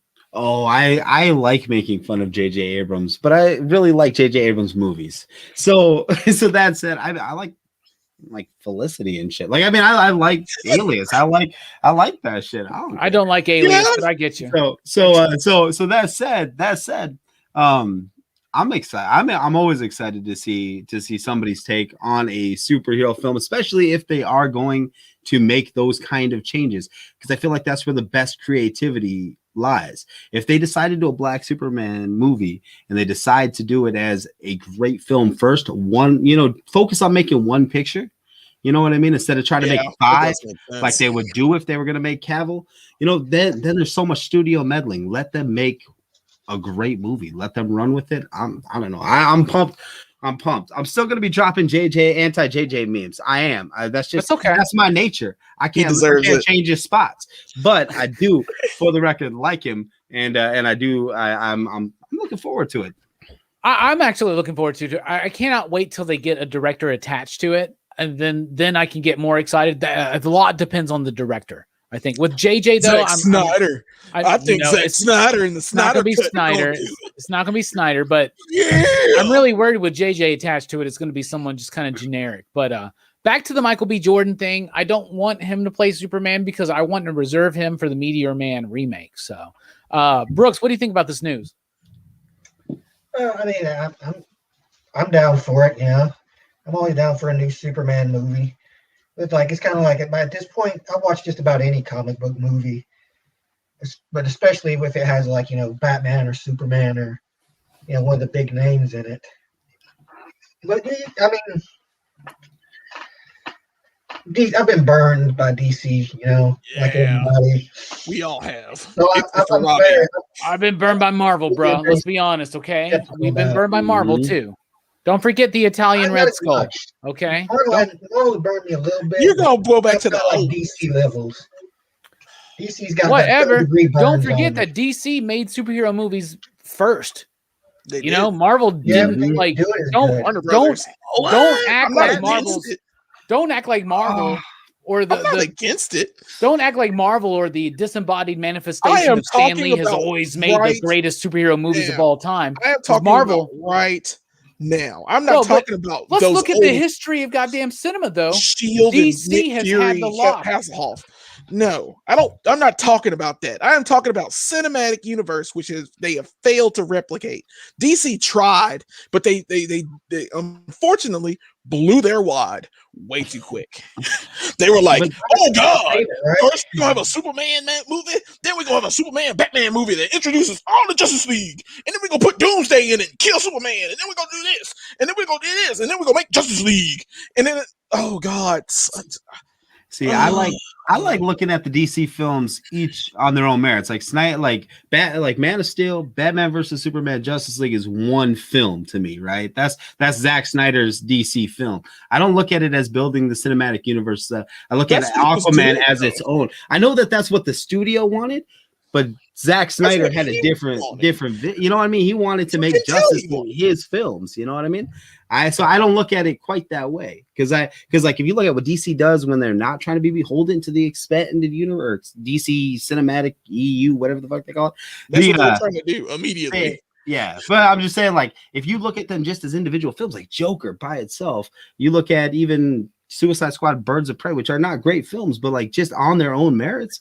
You know, I don't know. I think that they'll push themselves more creatively than Marvel will. Kevin Feige, he's wielding the Infinity Gauntlet of the MCU movies, and I feel like he hamstrings the directors sometimes. So I'm kind of excited. That's why the Edgar Wright, the whole Edgar Wright thing. They did on that though, that's like continuity is necessary, you know, to keep that continuity together. Well, here's the thing. Here's the thing, though, and this is the best part of everything with what's happened with DC films, I think, of the last few years, is I think now they are done with the idea of the continuity-driven cinematic universe, right?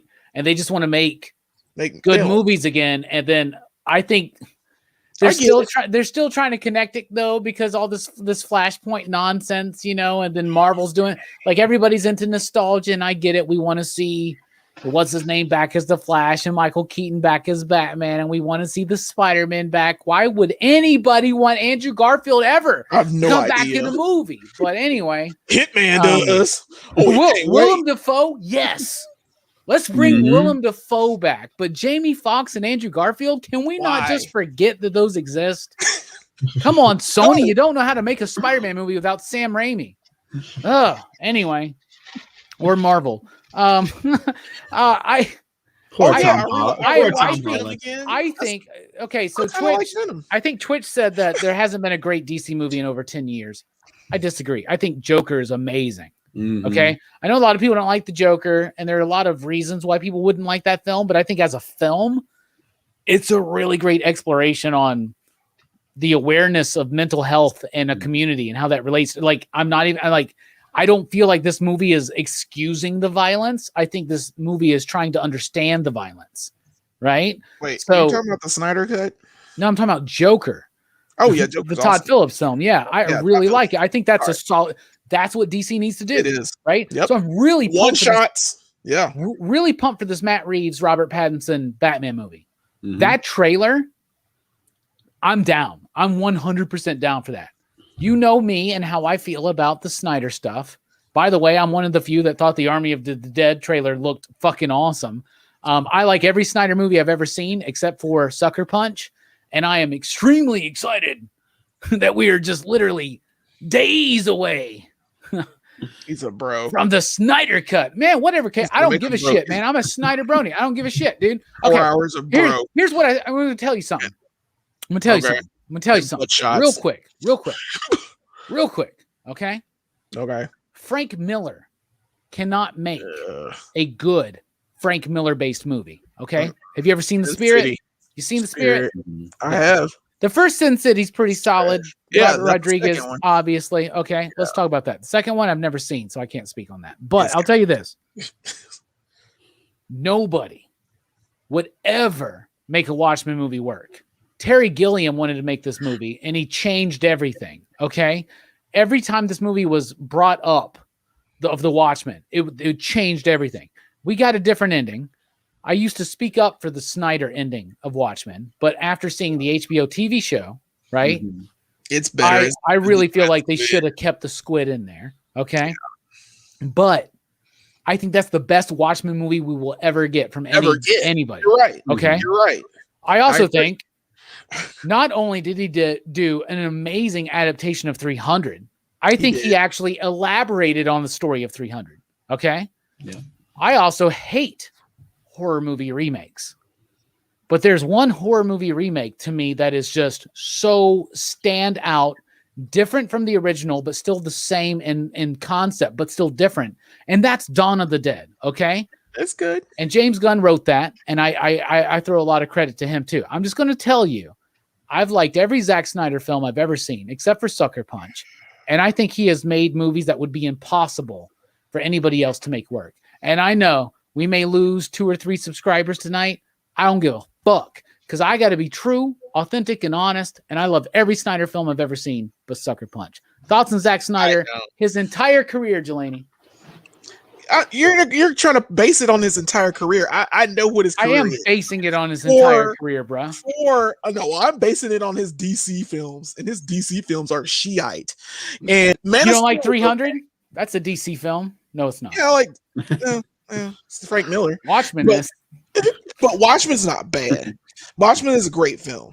I mean, it has its moments, and I watched the whole thing, like the freighter cartoon. I watched the whole set, like all of them. I don't mind his movies. Do not get me wrong. But when it came to DC, he was just like, I'm gonna make a gritty Superman. I want to make him unlikable. You made an unlikable Superman. Bro, no, he's still not. Superman. No, it's driving me insane, bro. You gave him disagree with you. Sorry. I so disagree with you. Here's the thing to understand about Snyder. Snyder is the DC guy, and you know this guy. You've known this guy in your life many times. He's the guy that just likes Alan Moore and Frank Miller stuff. Yeah, and you smashed all the stories together when you didn't need to. And you made a Batman too old for a cinematic universe you're about to create. Because he's a Frank Miller fan, bruh. He was doing Dark Knight Returns. Whatever. Why are you doing Dark Knight Returns as your introduction of a cinematic universe? Because they wouldn't let him do a Dark Knight Returns movie. How you gonna get an old Batman? Robin dead. All the bad guys are caught, and you're just going, "Oh, I'm done now. So now I'm gonna make him." No, you don't do that. Right. If you're gonna introduce Batman, you're gonna make Batman. I feel like it's something I'm going to touch. This is something that Manuel touched on earlier. I don't think Snyder was actually. I think Warner Brothers wanted to have this cinematic universe, but I don't think Snyder was intending that. That's fine. I get it. I think Snyder wanted to tell one story from Man of Steel through BVS through 2 Justice League films. He did it, which was fine. But you don't do that, jump into it, and then they're like, yeah, we're gonna make a Justice League, throw that in there too. Hey, we got Doomsday, throw that in there. I don't think the studio did that part. I think the studio released the trailer too early and like spoiled a whole bunch of crap. But I think it's too much for him. I think he tackled something that he didn't need to tackle. Too much, too soon. My response to Jay here is that I do believe that Snyder reads comics, but I think he's a big fan of Frank Miller. Okay. Yeah. And his Superman is Frank Miller-esque. I think he does a problem with a lot of his stuff. You don't need all that kind of Frank Miller-ness to it, which can turn some people off. You don't need that. You don't need that in your DC film. I agree, Bobby. I hate that fucking scene so much. Yeah, that is a dumbass scene. Yeah, just recreate the scene where he dies of a heart attack. That Richard Donner does. That's the perfect death. It has no power over. Yep. You have super speed. Grab your father and get the hell away. And they're like, what happened? Nobody knows who you are. Superman would save a fucking dog from a tornado, okay? Much less his father. Just like when in the Dick Donner film, when he dies of the heart attack and he just goes, It's the sad Oh no, stuff. and it's like it's so poignant. It's so just masterful. Now, I'm not saying Snyder's perfect, okay? Okay? I'm not saying that. I'm not saying he's no James Gunn, who's given us one of the greatest superhero films of all time, which is Guardians of the Galaxy Volume 2. James Gunn is bloody awesome. And well, what do you think about Snyder and his whole thing? Dude, I love Snyder movies. I do. I enjoy them. He's a lot of style, right? And that overtakes a lot of it. I like that he tries to find interest in the character, right? I mean, we've seen a blue Boy Scout Superman, right? And we got the perfect one in the original Superman film, the Richard Donner one. So this is a different take. I like that. I like that people take chances. Like we would be sitting here on a live stream bitching about shit being too cookie cutter. You know what I mean? Snyder tried to break the mold. He found what he found interesting. He made the movie he wanted to see, because as creators, that's what we need to do. We need to make the content we want to see that other people aren't making. Because if we're just going to make shit that someone else has made, then we should just consume their stuff, right? So I like the idea that he went with an older Batman. I like the idea that this Batman has seen some shit and he gets to be that mentor role. Like I like the choices he made. Are there problems in the films? Hell yeah, there's problems in every film. But if there wasn't, we wouldn't be able to be on YouTube, talking to people about it, right? Why did you say that I'm name? glad for it.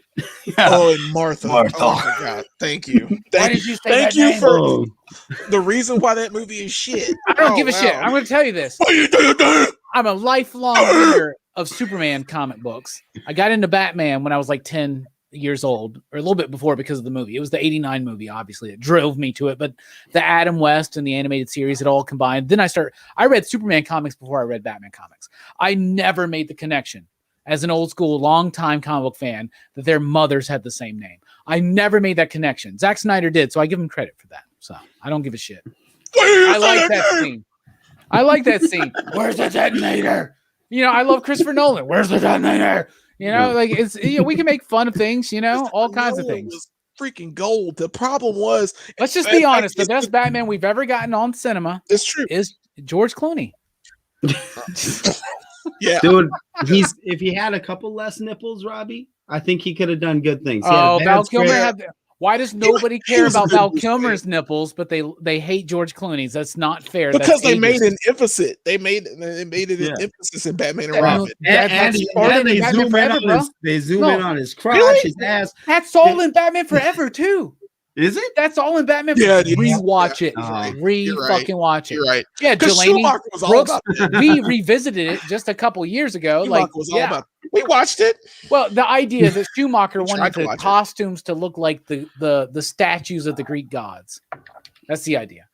Yeah, and I think he liked Batman.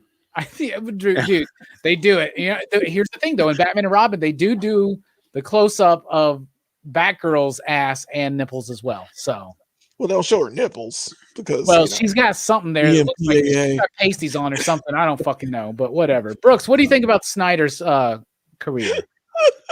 And are you excited for the Snyder cut? Kind of. I mean, I'll never be. Oh, sorry.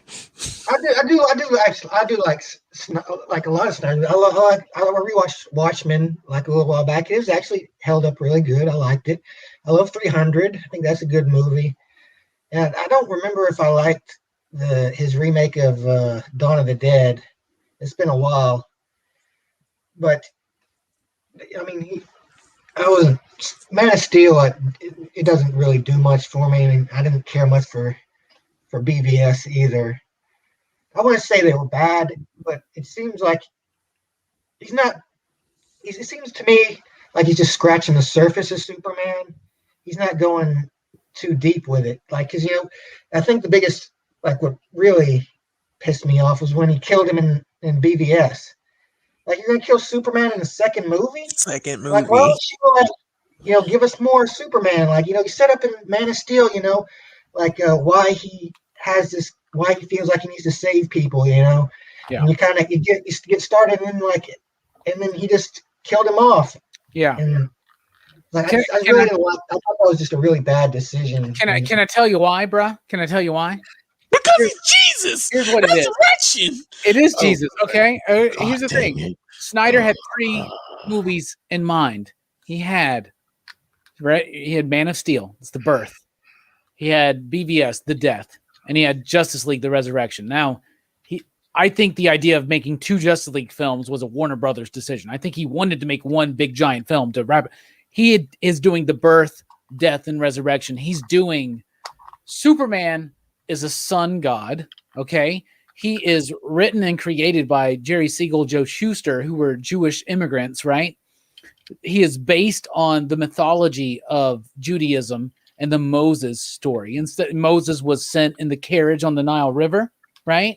Right? Superman is sent. Thinking too deep into Zack No, Snyder. bro. No, listen. I'm listening. This is what the character represents. He's a sun god, Moses messianic type figure. Okay?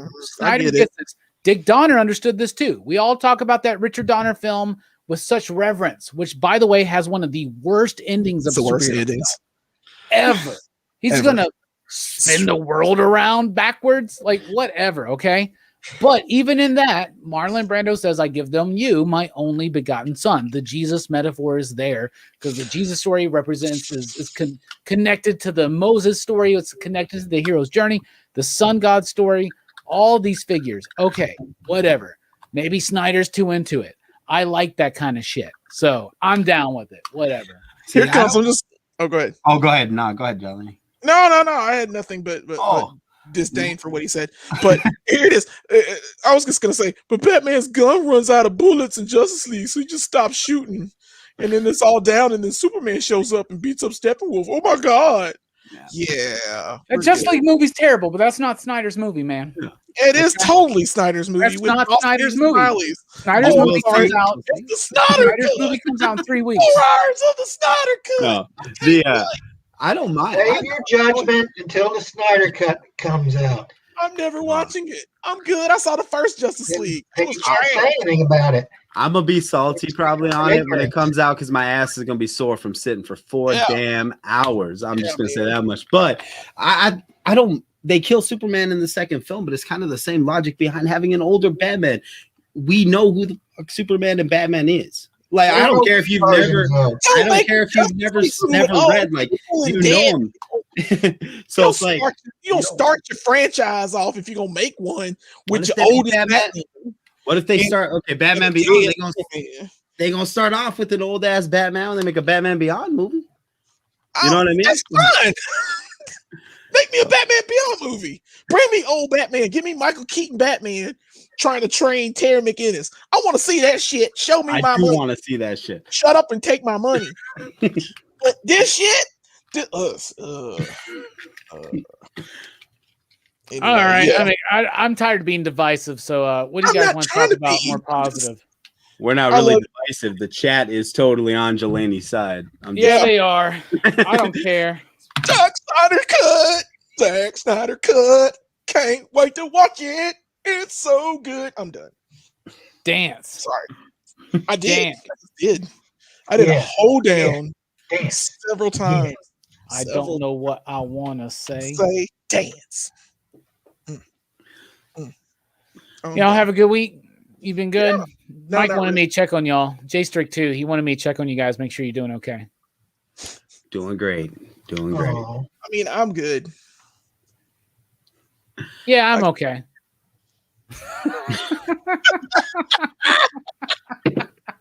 Sorry to be so negative on your show. I don't give a shit, man. Say what you want, man. One of our very first videos to ever hit like over 200 views was Jelani just ranting about how much he hated Ben Affleck as Batman. So, yeah. You're the rage nerd. Jesus, he sucks. He still sucks. He still won't own up. No, I gotta go change my battery. I'll be right back. Fine. The last thing that I'll say about Ben Affleck for right now, it's because he decided to hide the fact that his ancestors were slave owners. Like he made it like a point. And they were doing a TV show on Ancestry, and he found out his family were slave owners, and he was like, "No, I don't want you to show that. I don't want to show that." I was like, "Fuck you, dude! It happens." Yeah. Well, wouldn't you not want people to know that? I mean, the fact he's ashamed of it is obviously a point in his favor, right? Okay, well, no, he's ashamed of it, but he wanted to cover it up. You can do just tell them, hey, my family is a former slave owner. I'm not. Don't dig into everybody's past. No, but I got so many. I'm a Jab, dude. I believe he should own it and say, but I'm gonna do better. You know what I mean? Like I'm doing better now. I'm committed. He played a Mexican in Argo. He played a Mexican in Argo, the movie he directed and won an Oscar for. He's so disingenuous. Cheated on his wife. He's with a celebrity, dude. Yeah, but if you're and he's crap in every movie he's ever been in. Every superhero movie that man has ever been in has now got a revisionist history or director's cut or a Snyder cut. Woo! Daredevil has a director's cut. Batman versus Superman's got a director's cut. Does it not? It does. And the director's cut is better. The Ultimate Edition is better. So, I mean, you let Ben Affleck get into your brain too much. No, he was a trash. Listen, I'll say it once. I'll say it again. That man there were 3 choices made in Batman versus Superman because I was excited for Batman versus Superman. The first choice, I was like, sweet. They're making a sequel to Batman. They're making a sequel to Superman. Batman's going to be in it. Sweet. I was excited. Then they showed the logo, and the logo was tight. The fat Batman logo with the Superman in front of it. Oh, yeah. The third thing they said, they were like, we've decided to make Ben Affleck Batman. I was like, he was Daredevil. Oh, hell no. Hell no. Did you see him seesaw fight? Ever since then, I lost friends. I lost family members on Facebook. I lost so many people because I bitched about it. And I was right. This is the worst part. I've been right. I'm done. I hate Ben Affleck. Fuck Ben Affleck. I'm done. Damn, I ain't even gonna talk about it because I like the guy, but anyway, yeah, I like him too. I think that Jelani hates Ben Affleck because he was one of my first man crushes, and I think that Jelani has always felt threatened by that. Yeah, it's always been that. Ever since I saw Armageddon, I've had a thing for Ben Affleck. So. Tell me more. Well, I think Ben Affleck is dreamy, and I feel like I understand his journey in pain.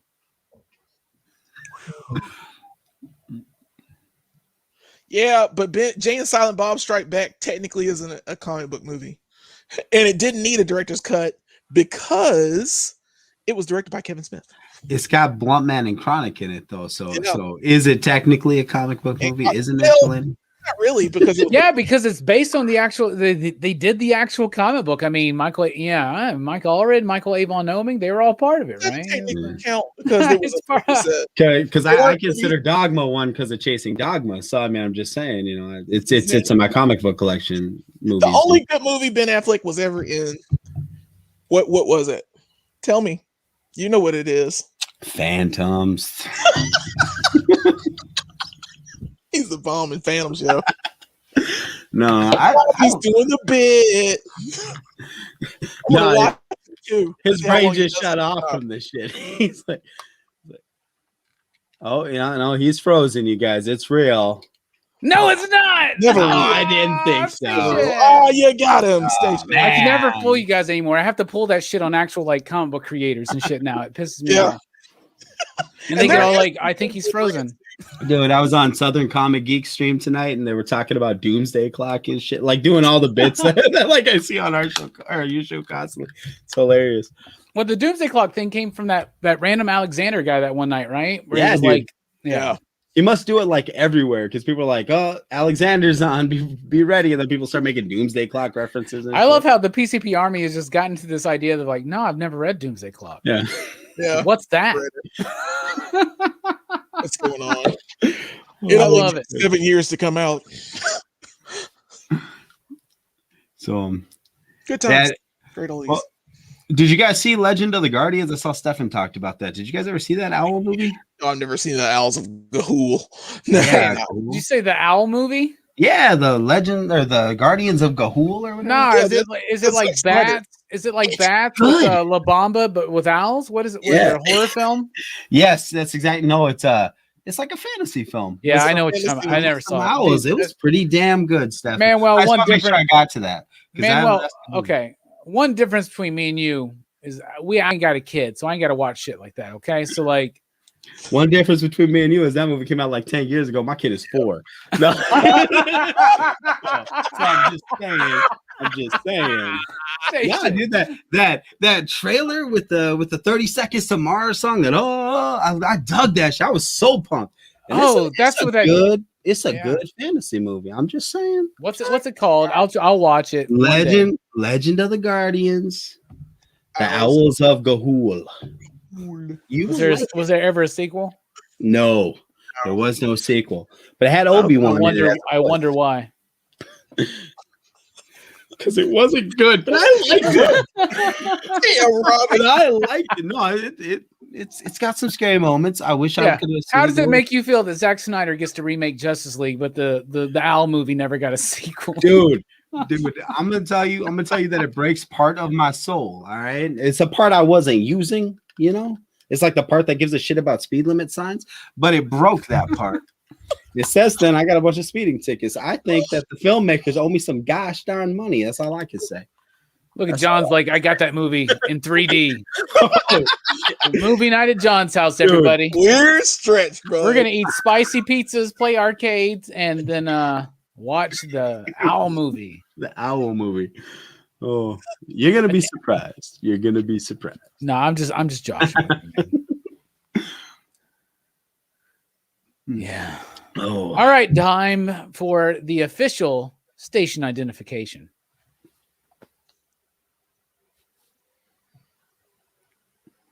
Be sure to join us next week for PCP Movie Night when we start March Madness with The Cell. I'm very excited. I don't know if Brooks and Jelani are, but I am freaking excited for this.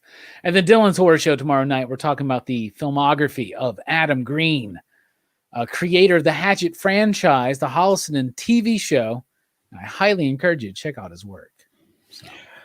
Y'all can't see me on a normal stream, but when you just say it's like the fucking Pledge of Allegiance. I got my shit over my heart the entire time. I saw it. I was like, I like how you're committed to the bit, but I'm in the promo zone right now, so I forgot you were gonna do that, and I'm like, fuck, they can see the bottom of my screen. I can't put it down now. I gotta just commit. My arm is tired. I'm old, dude. I love it. I love it too because like I did the show last night on Everything Comics, our monthly show. And Bob loves the station bit, but you can tell that Bueller doesn't so much, but like he still does it. And it's really funny because he's like, he awkwardly does it. He's just like, and the people that like, they do it like this, and I'm like, no, it's more like this. Right. But whatever. And they're always like, no, what side is it? It doesn't matter the side. It just matters the angle. Don't be a station Nazi. This is weird. Exactly. You should, station however the fuck you want. Right, Brooks?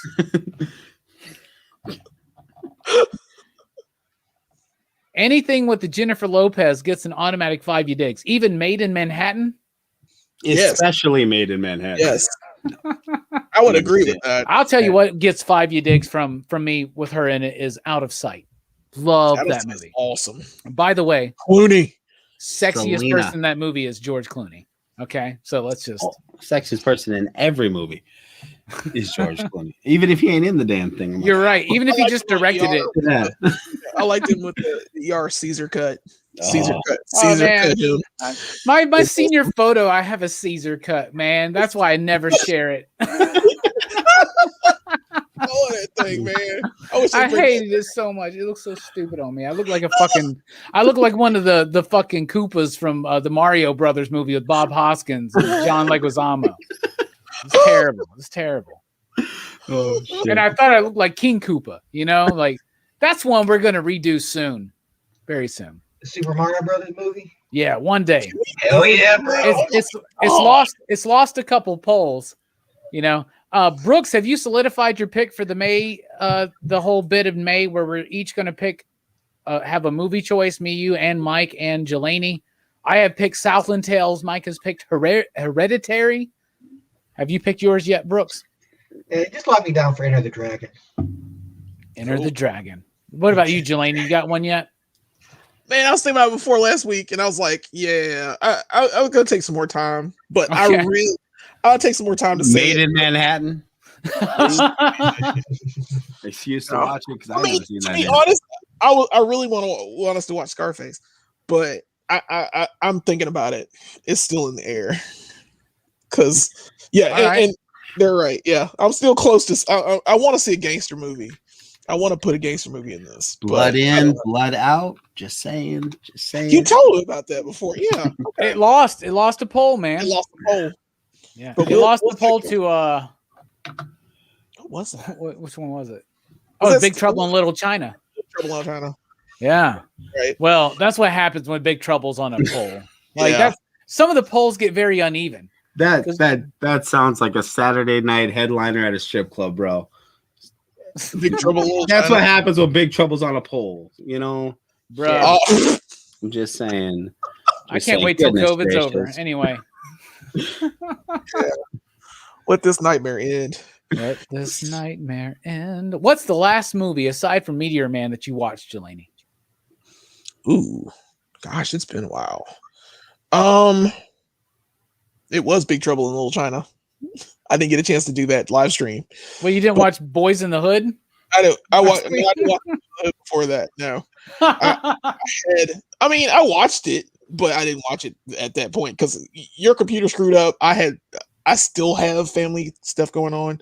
Yeah. And so it's been weird. So yeah, I didn't watch it till then. But yeah, Big Trouble. Big Trouble was the last movie. Well, I guess it would have been Boys in the Hood because Boys in the Hood was before the week. No, it was Boys in the Hood. I take that back. Yeah, you're right. It was Boys in the Hood. Stop doing the bit.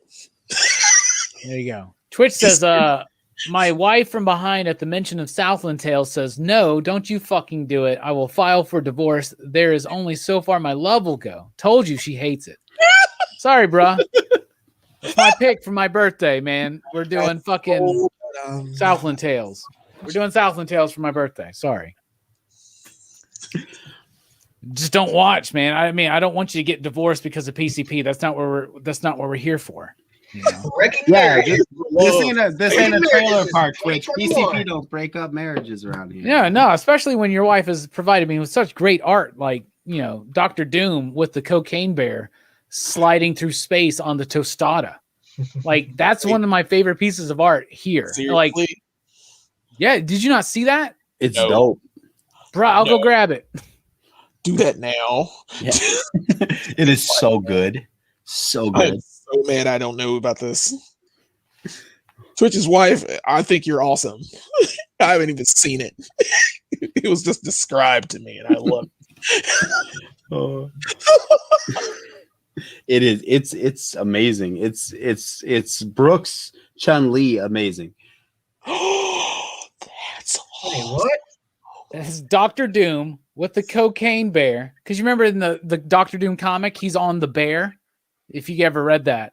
But like the artist Salvador LaRocca like totally just ripped off. He just typed in bear in the snow on Facebook or on Google, and like the first image that pops up is the cocaine bear meme. You know what I'm talking about? Yeah. So I made fun of it, and at the same time I was talking about how much I hated the fact that Taco Bell took the tostadas off the menu. Yeah. So there's Dr. Doom, my favorite comic book character, with the cocaine bear on a fucking tostada sailing through the spaceways in an homage to Calvin and Hobbes, obviously, right? Oh god. And then they also sent this Dr. Doom conjuring a tostada for me. That's awesome. That's awesome. So we love the PCP Army. We really love Twitch and his great. lady. So Twitch, don't worry, you are excused from the Southland Tales. You have a note from your parents, and we will excuse you that weekend. Just excuse the first hour. Then we're gonna do back chat. Come for back chat. Yeah, come for back chat. I like Southland Tales. Like, I love that film, man. And you Yeah. got to read the comic. So I got to make sure to pass off the comic to you guys so you can read the comic. You got to read the comic, then watch the movie. The comic Because book. They drop you right in the middle of it. Well, the comic book is chapters 1, 2, and 3, and the movie is chapters 4, 5, and 6. So if you ever wonder why the movie starts in chapter 4, it's because there was a comic book, and it's so fucking good. Anyway, you ever read or watched that movie, Manuel? No, I had to. It's what I'm looking up as I'm looking down right here. It's Richard on Kelly's my follow-up phone. to Donnie Darko. Oh. Yes. It's got The Rock in it. It's Yes, got, yeah. it does. How And can anyone hate that movie? It's Stifler. it's a different movie. Yeah, it It's is got very a different. score by Moby. It's got JT in it. Yeah, Justin Timberlake, Sean William Scott, Sean Sarah William. Michelle Gellar, Oh my the goodness. entire cast of Saturday Night Live at the time. Yep, it's nuts. It's a nuts. It's a trip.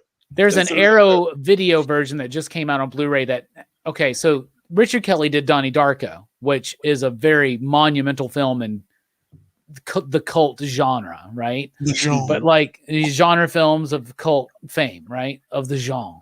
And his follow-up was this film, and he had this like cut that had some unfinished special effects, but like he aired it at the Cannes Film Festival and it got a standing ovation. Okay. And then they cut it down. The studio had him cut it down. He released it and it tanked.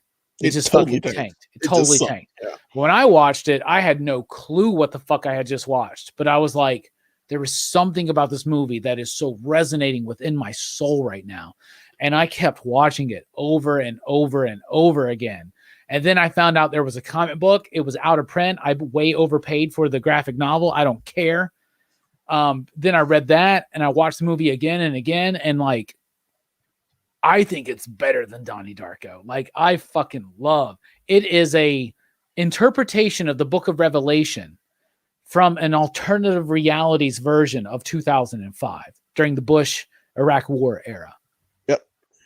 But it is straight up an interpretation of Revelation. Like, everything's there. The two witnesses, the whore of Babylon, like all of the stuff that could be interpreted in some kind of way is represented in the film in a very satirical, tongue-in-cheek, ridiculous way. And The Rock is like an action star that's coerced by the right wing to try to do one thing, and then this like freedom fighter faction on the other. It's whatever. Wow. And it involves like weird sci-fi time space anomalies and shit like that too. Just like That's Donnie Darko nuts. does. It's nuts. It's so fucking good. Oh my goodness. I mean, I don't know how anyone could hate that. I mean, like The Rock, I smile at least once a day just when my heart remembers that The Rock exists. No shit. Yeah. So like He's I'm just such a happy dude. but that sounds legit. I ain't smoked weed in like 10 years. I don't know if I'm gonna understand it, Robbie. That's all I'm saying. You know, that sounds like a weed movie. Well, you don't have to smoke weed. Just meditate, bruh. It's Yeah. okay. Just go out there and I like mean, The Rock does, get up 4 a.m., go do some cardio and do some meditation. Oh, And dude, then watch Southland Tales. You don't get in this shape by doing cardio, bro. I work hard to maintain this level of blubber. I live in a cold ass state, bro. I ain't trying to be thin. All right. That's all I'm saying. Yeah, you're right. It was like 72 degrees here the other day after, like, by the way, an ice storm that like stopped Yeah. everything. So weird. It's So weird. And then the next day. Dude, I hear people in the Midwest, you know, they talk shit like, oh yeah, welcome to the Mid. You know what though? When it's 30, the first time it hits 30 down here or up here, when it freaking right after the summer, we bitch and moan and freeze our asses off too. So I don't let anyone say anything from the Midwest about, oh, you know, it got down to 30. That's fucking cold. I don't care who you are. That's cold. Yeah. I'll mess with cold weather, man. Manuel 62 mentioned it. I would love the only thing I want for my birthday from you, homie, is for you to watch Southland Tales, read the comic and watch Southland Tales, absorb it, maybe rewatch it, and then join us the Friday before my birthday for PCP movie night about Southland Tales. I will do it because I wasn't gonna get you anything, and now I feel like that I'm not doing that will make it better. So hell yeah. I love it. Yes. Robbie Week is going to be fire this year, y'all. Just wait. It's going to be all online. But maybe, actually, there's going to be one night that's going to be real. It's going to be real. Anyway, what's up? How y'all doing? Pretty good. Jay Strick just messaged me. He wanted me to check in on you guys. Make sure you're doing okay. Oh, Doing all right. tell them we're all right. We're okay. Brooks, what do you want to talk about? Oh shoot! I mean, I think only you and me would know about this, but the new issue of Second Coming. Bruh. That's I love it. I think it's the best issue yet. Well, King in Black was good too. Are you saying that you think Second Coming, Only Begotten Son #2 was the best issue of the entire Second Coming series? Yeah, I think so. I said the same thing because the whole idea is this: Jesus goes to this theme park that's based on him in the Bible, and he gets like like accosted and taken in by security because he's not going according to plan, right? And it's so I know he's a rogue. Yeah, they're like, we got a rogue messiah, code 32ZG or whatever. Yeah, I love it because that book is, I keep saying this, but that book is satirical. Obviously, Mark Russell does that, right? But like, it is so true to the character and nature of Christ, right? Like Christ did that back in the day in Israel, in Judea, we should say, right? Like he caused commotion with his radical ideas of, love and peace and communal, like just companionship and shit, right? But like that same message would ruffle a lot of feathers today. You know what I'm saying? Mm-hmm. Okay. You guys ever watch that? Okay. So the comic book's premise is this: God is disappointed in Jesus as being not good enough of a Messiah. Okay. So he sends him down to earth to live with this guy called like Sun Man or some shit like that. He's basically Superman. Okay. And he's like, go learn how to really be a sun god, a Messiah figure from Superman. And like, he comes to earth and he's just trying to like still teach the same lesson of love and peace. And he keeps winding up like getting arrested. Like getting like I'm not like any and like he gets thrown in jail in the first series, and there's a part. He's like a babysitter kind of for him. Yeah, Superman's kind of like a babysitter. Like, Jesus. Him and his wife can't have a child, so they're kind of using Jesus as like a kind of a surrogate to like see, kind of what having a child would be like. Okay, gotcha. He's like a surrogate kid. There's this great scene where he shows up and he's like, he sees all these things on the billboards. He's like, wow, everything has changed so much since, 2000 years ago. It's amazing. It's beautiful. Like all this technology, there's so many people, there's so many different kinds of people, so many different ideas. And then he sees all this like stuff about him and the Bible and Christianity. And he's like, this is amazing. Things have changed so much. People love me now. And, then he winds up on the streets, like preaching his message. He gets arrested. He gets thrown in jail. He gets beaten up. And there's this really poignant scene where he's in the jail and he just goes, I was wrong. Nothing's changed. And it's just like hits you, bro. It like hits you. And the same thing happens. When he's at the park and like the Roman guys dressed as the Roman guards are coming towards me, he's like, not again. Yeah. So it's funny at times, but it's also really poignant. Is Manuel doing the bit or is he really frozen? I can't tell. No, dude, I am like legit frozen. I don't know if you can hear me. We can hear you. Frozen. Good job, dude. That's the best. That's the commit to the bit, bro. Yeah, well done. You should have just kept pressing. That's hilarious. Man. I love it. Jelani's like, it didn't happen to me. Yeah, it always happens to me. I don't have an Ethernet cable on my computer.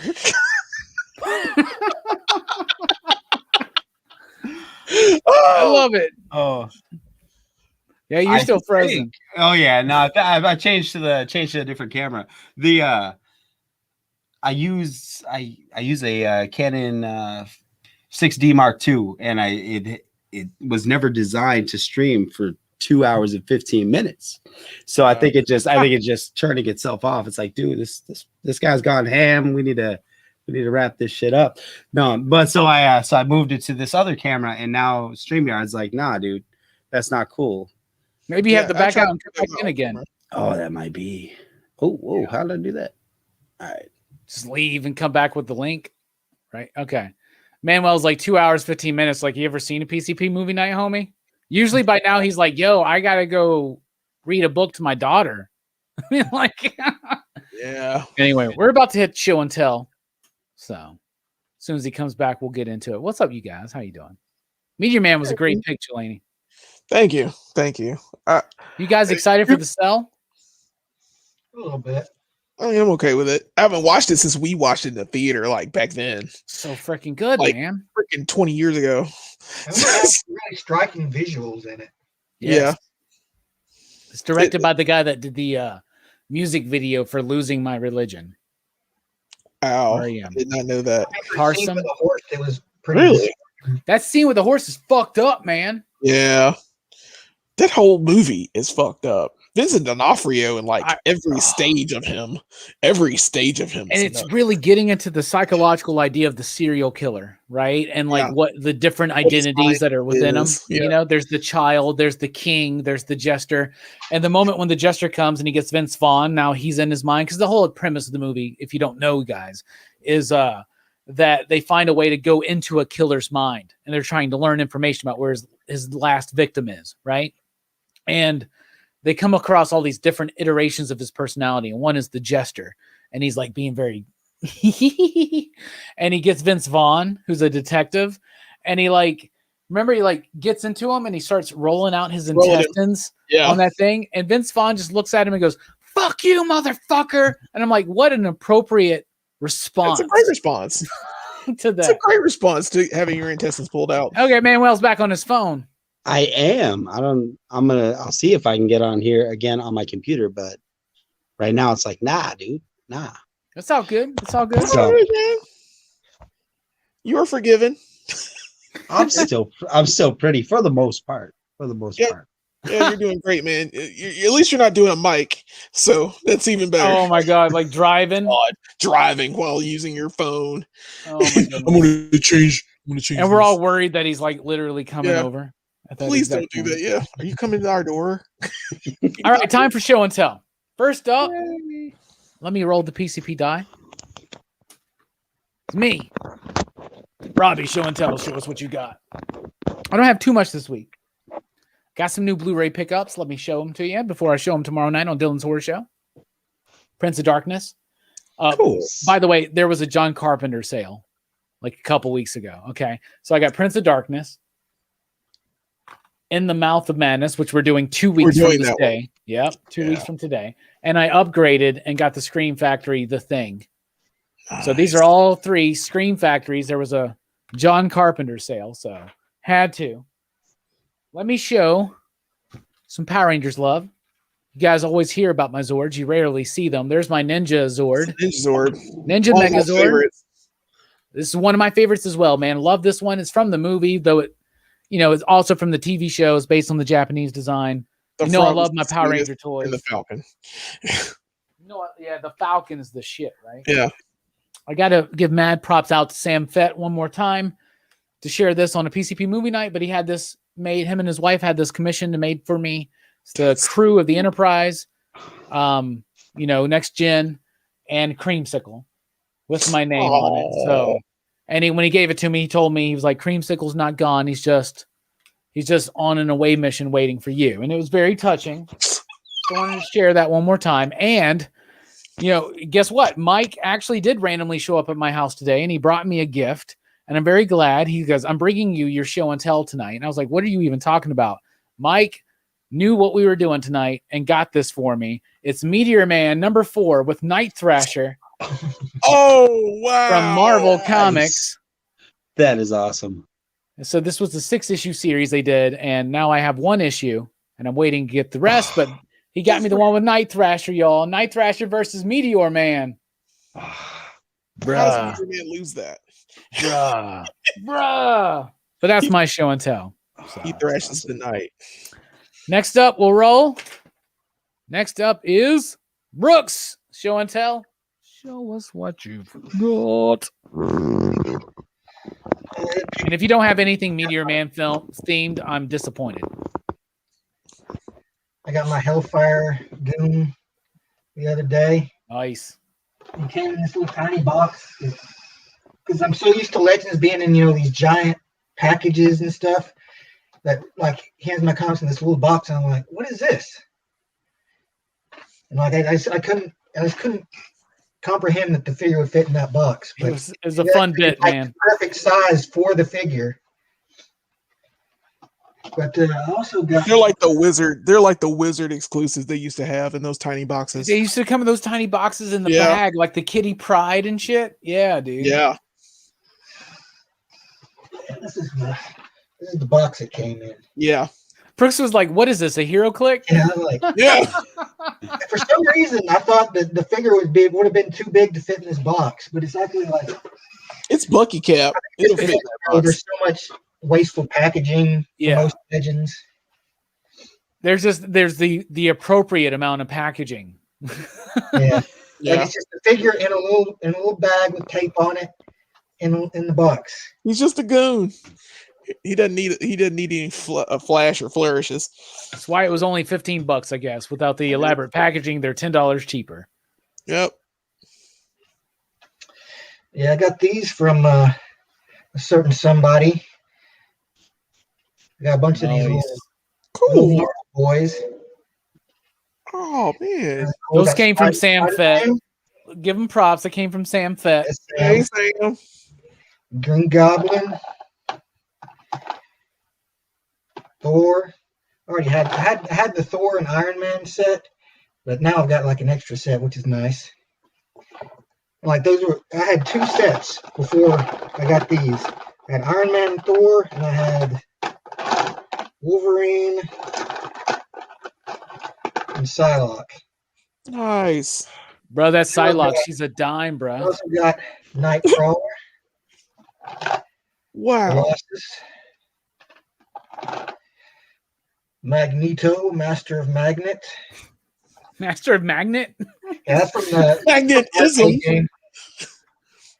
Havoc, Nice. Cyclops, Angel, Always. Wow. and I also got a few Avengers, like Cap and Hawkeye there. Got another Spider-Man with no mask. Ooh. I got a Super Scroll. Oh, bro, I need that. He doesn't really fit in with the rest of mine because, like, he's more of a Fantastic Four villain. But it's cool to have him. What do you want for that? Fantastic Four, Sandman. I like this one. This one's a black costume Spider-Man, but he's crawling. Oh, I see it now. Okay. Cool to get like some tape or something, have him like crawling up a wall or something. Oh, here's Harry Goblin from the movie. New Goblin. Yeah. And it was like now I got all these. I'm like, man, now I need to get the original X-Men now. I need to get Jean and Iceman and Beast, right? And I'm like, well, if I'm gonna do that, I might as well just like get all the '90s X-Men. I should get Rogue and Gambit, and then like I could see myself just starting to go down the path. I'm like, I gotta just hold up on that. Gotta catch them all. He also sent me this, an issue of X-Men Gold, #1. Nice. Little known fact, this issue is actually made of gold. That was the gimmick they used. They actually made these comics out of pure gold and painted them over to look like paper. I mean, That's why it's so heavy. I guess if that's what you're gonna do, And yeah, that's it for my show and tell. Sam gave me the Fantastic Four related ones. You want the Super Scroll? Yeah, I've been saying that, but I got the Human Torch and Mr. Fantastic and Invisible Woman, and there's a Silver Surfer and a Doom somewhere. There's the Surfer, and yeah, there's the thing. Y'all are weird stretching on these figures. I need the thing. Yeah, I do need the thing. Dude, all right, I do need to get Jean Grey. Those Play School and superhero figures are dope. I got shelves and shelves of them because I got kids, but they're so freaking awesome. I love those things. Dude, funny thing love is, he those bought things. those 10 years ago, and I did. It is 4. But anyway, I legit did. I was at Once Upon a Child, my first set. I bought a big ass bag of those. I didn't even have kids yet. No lie. No lie. all right. Next up for show and tell is Manuel. Show us what you my got. All right. Well, luckily I had a live stream with my daughter today, and she took all my toys off the shelf. So I was in the middle of cleaning up my Batman figures. So start with animated series Killer Croc. Nice. Killer Croc. I like that Killer Croc. Those are expensive. These are they're nice, man. And then I got a whole bunch of this is what the artist collection was, Capullo Nightwing. Oh yeah. And a couple McFarlanes, so Gotham by Gaslight, Batman. Yeah. Noise. Multiverse. The McFarlane. The gold label. Yeah, gold label. His design. It's got a lot of pockets. You know, a lot of Yeah, a lot of pelters, knives. a lot of knives, and some shitty ass goggles. Mhm. Murder Machine, Nice. Yeah. and That's really cool. Yeah. and my wall. And there's, did I have all these? that penguin. Yeah, Penguin. That was back when Multiverse still had some decent shit Yeah, before I've got McFarlane that took one. it out. And then they turned shitty again. Damn. Yeah. Nice green screen. I know, that's where we shoot a bunch of other videos. And then I got Flashpoint Batman. The best Batman This he is ever made. Awesome. This Yeah, is awesome. dude. And lastly, Ezreal Batman. Oh, you got so- the sword to fit. How'd you get the sword yeah. to fit? Oh, 'Cause dude, hands there was a fall out. lot of there. You need it's a spell, you know. It's like, but instead of Latin, it's just fucking curse words. You say a Oh. lot of them while you shove it in, and that makes it fit. So That's exactly what she said. yeah, Of course. dude, I'm Asian, Jelani. That ain't never been a thing, bro. Just saying. Yo, Just saying. So All right, we're about to go off the rails. Jelani, show and tell. What you got? Okay, I'll piggyback off Brooks because I also got my lovely goon. I got two of these, so one is open, one's not. I love the gun that came with it too, and all this stuff. And I was like, I got two, and they gave me two separate boxes, two big separate boxes. I was like, why did I do this? And I ordered this the night I got super drunk on Dylan's horror show. So I bought like two of these, and we were all super drunk that night. Yeah, I bought two of these and didn't remember because like Mike was like, yeah, you need to get those goons while they're still there. I was like, yeah. So next, I am all about the articulated icons now. I'm about that life. And so I got another ninja set, and I got this Crimson Ninja, and he was like $20 on the Fwoosh. So I got two of them. I got this one, and I got one in the box. But they are so clean. These are the best ninjas ever, and ninjas are like my favorite crew. So I've decided like once a month I'm gonna buy a new ninja, especially if they're gonna be $20 a piece. And then I went to my local Target and I got this bad boy. I don't know if Mike was getting one, so cancel that one if I got it. But I got the Thanos with the snap finger. I like the snap finger. He didn't do snaps in the Infinity Gauntlet, but whatever. I'll take it. But he did? I don't remember the snap. Yeah, he snapped his finger in the Infinity Gauntlet. I just read it. But anyway, but yeah, it looks good. Oh shoot. I never know where my camera is. There you go. And then also at my local Target, I got these fun little thingies. I got this Spider-Man. He's so tiny. 3.75 in the retro carding from Kenner, but it's really Hasbro. Yeah. And then I got Captain America. I love this because it got the cool little shield and everything. Yeah, that's cool, man. And then I got Hulk. Oh, I have not seen a Hulk in the wild yet. Yeah, that Hulk's tiny. And then I got Carol Danvers. A Warbird. Yep. All the names she had. And then finally I got Magneto from that line. The Master of Magnet. Massive Magnet. X-Men, welcome to die. Welcome to die. Yes. And then I went to by the store today and I got my set of the House of X figures. So I got Professor Xavier and I got Wolverine. Oh, Nice. The Wolverine is clean. I love that claws. I got Marvel Girl, Jean Grey. I'm gonna get two of these because I gotta get her for House of X and whenever they decide to make the other ones, the other original X-Men team. Omega Sentinel, she is my jam. I added one of my Gundam swords to her blaster to make her have a blaster. That's cool. She's got two different heads, and I ordered another one online just so I could put this Omega Sentinel head on her. I love that head as well. Mm-hmm. And then I got Magneto from that line. I'm gonna just replicate the poster that I have in here. I'm just gonna make that set, and of course, it builds the. Oh yeah, I forgot. Yeah, I got Cyclops as well. He comes with his blaster eyes. Mhm. Even though he's not like that on the poster or on the comic, I don't care. I love that blaster effect. And of course, like I said, it makes the Tri-Sentinel, which is pretty awesome. I was surprised. I had to use a hairdryer to like put the heads in because That's what I was hearing. Yeah, you gotta do it because they're not gonna fit unless you hair dry it, blow it out. And I think, oh yeah, I've forgot my favorite figure, Moira McTaggart. Nice. I got Moira, and I like this look more than the lab coat, although she does come with the separate head with the glasses and stuff when it comes in packaging. But I really like this outfit, and I like the book that she comes with. The book has like, I don't know if I can show it. It's got a little X Oh. on yeah, the book. the Atom and all The that. child of the Atom thing. Yeah, it's cool. I really like it. But yeah, that's my show and tell.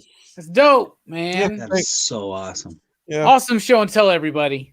That was really great. Thank you for joining us, PCP Army, for our discussion of Meteor Man. If you haven't watched it, we highly encourage you to do so. Thank you for joining us for PCP Back Chat. We'll see you tomorrow night for Dylan's Horror Show. We are dipping out. Thanks for rocking with us. Station.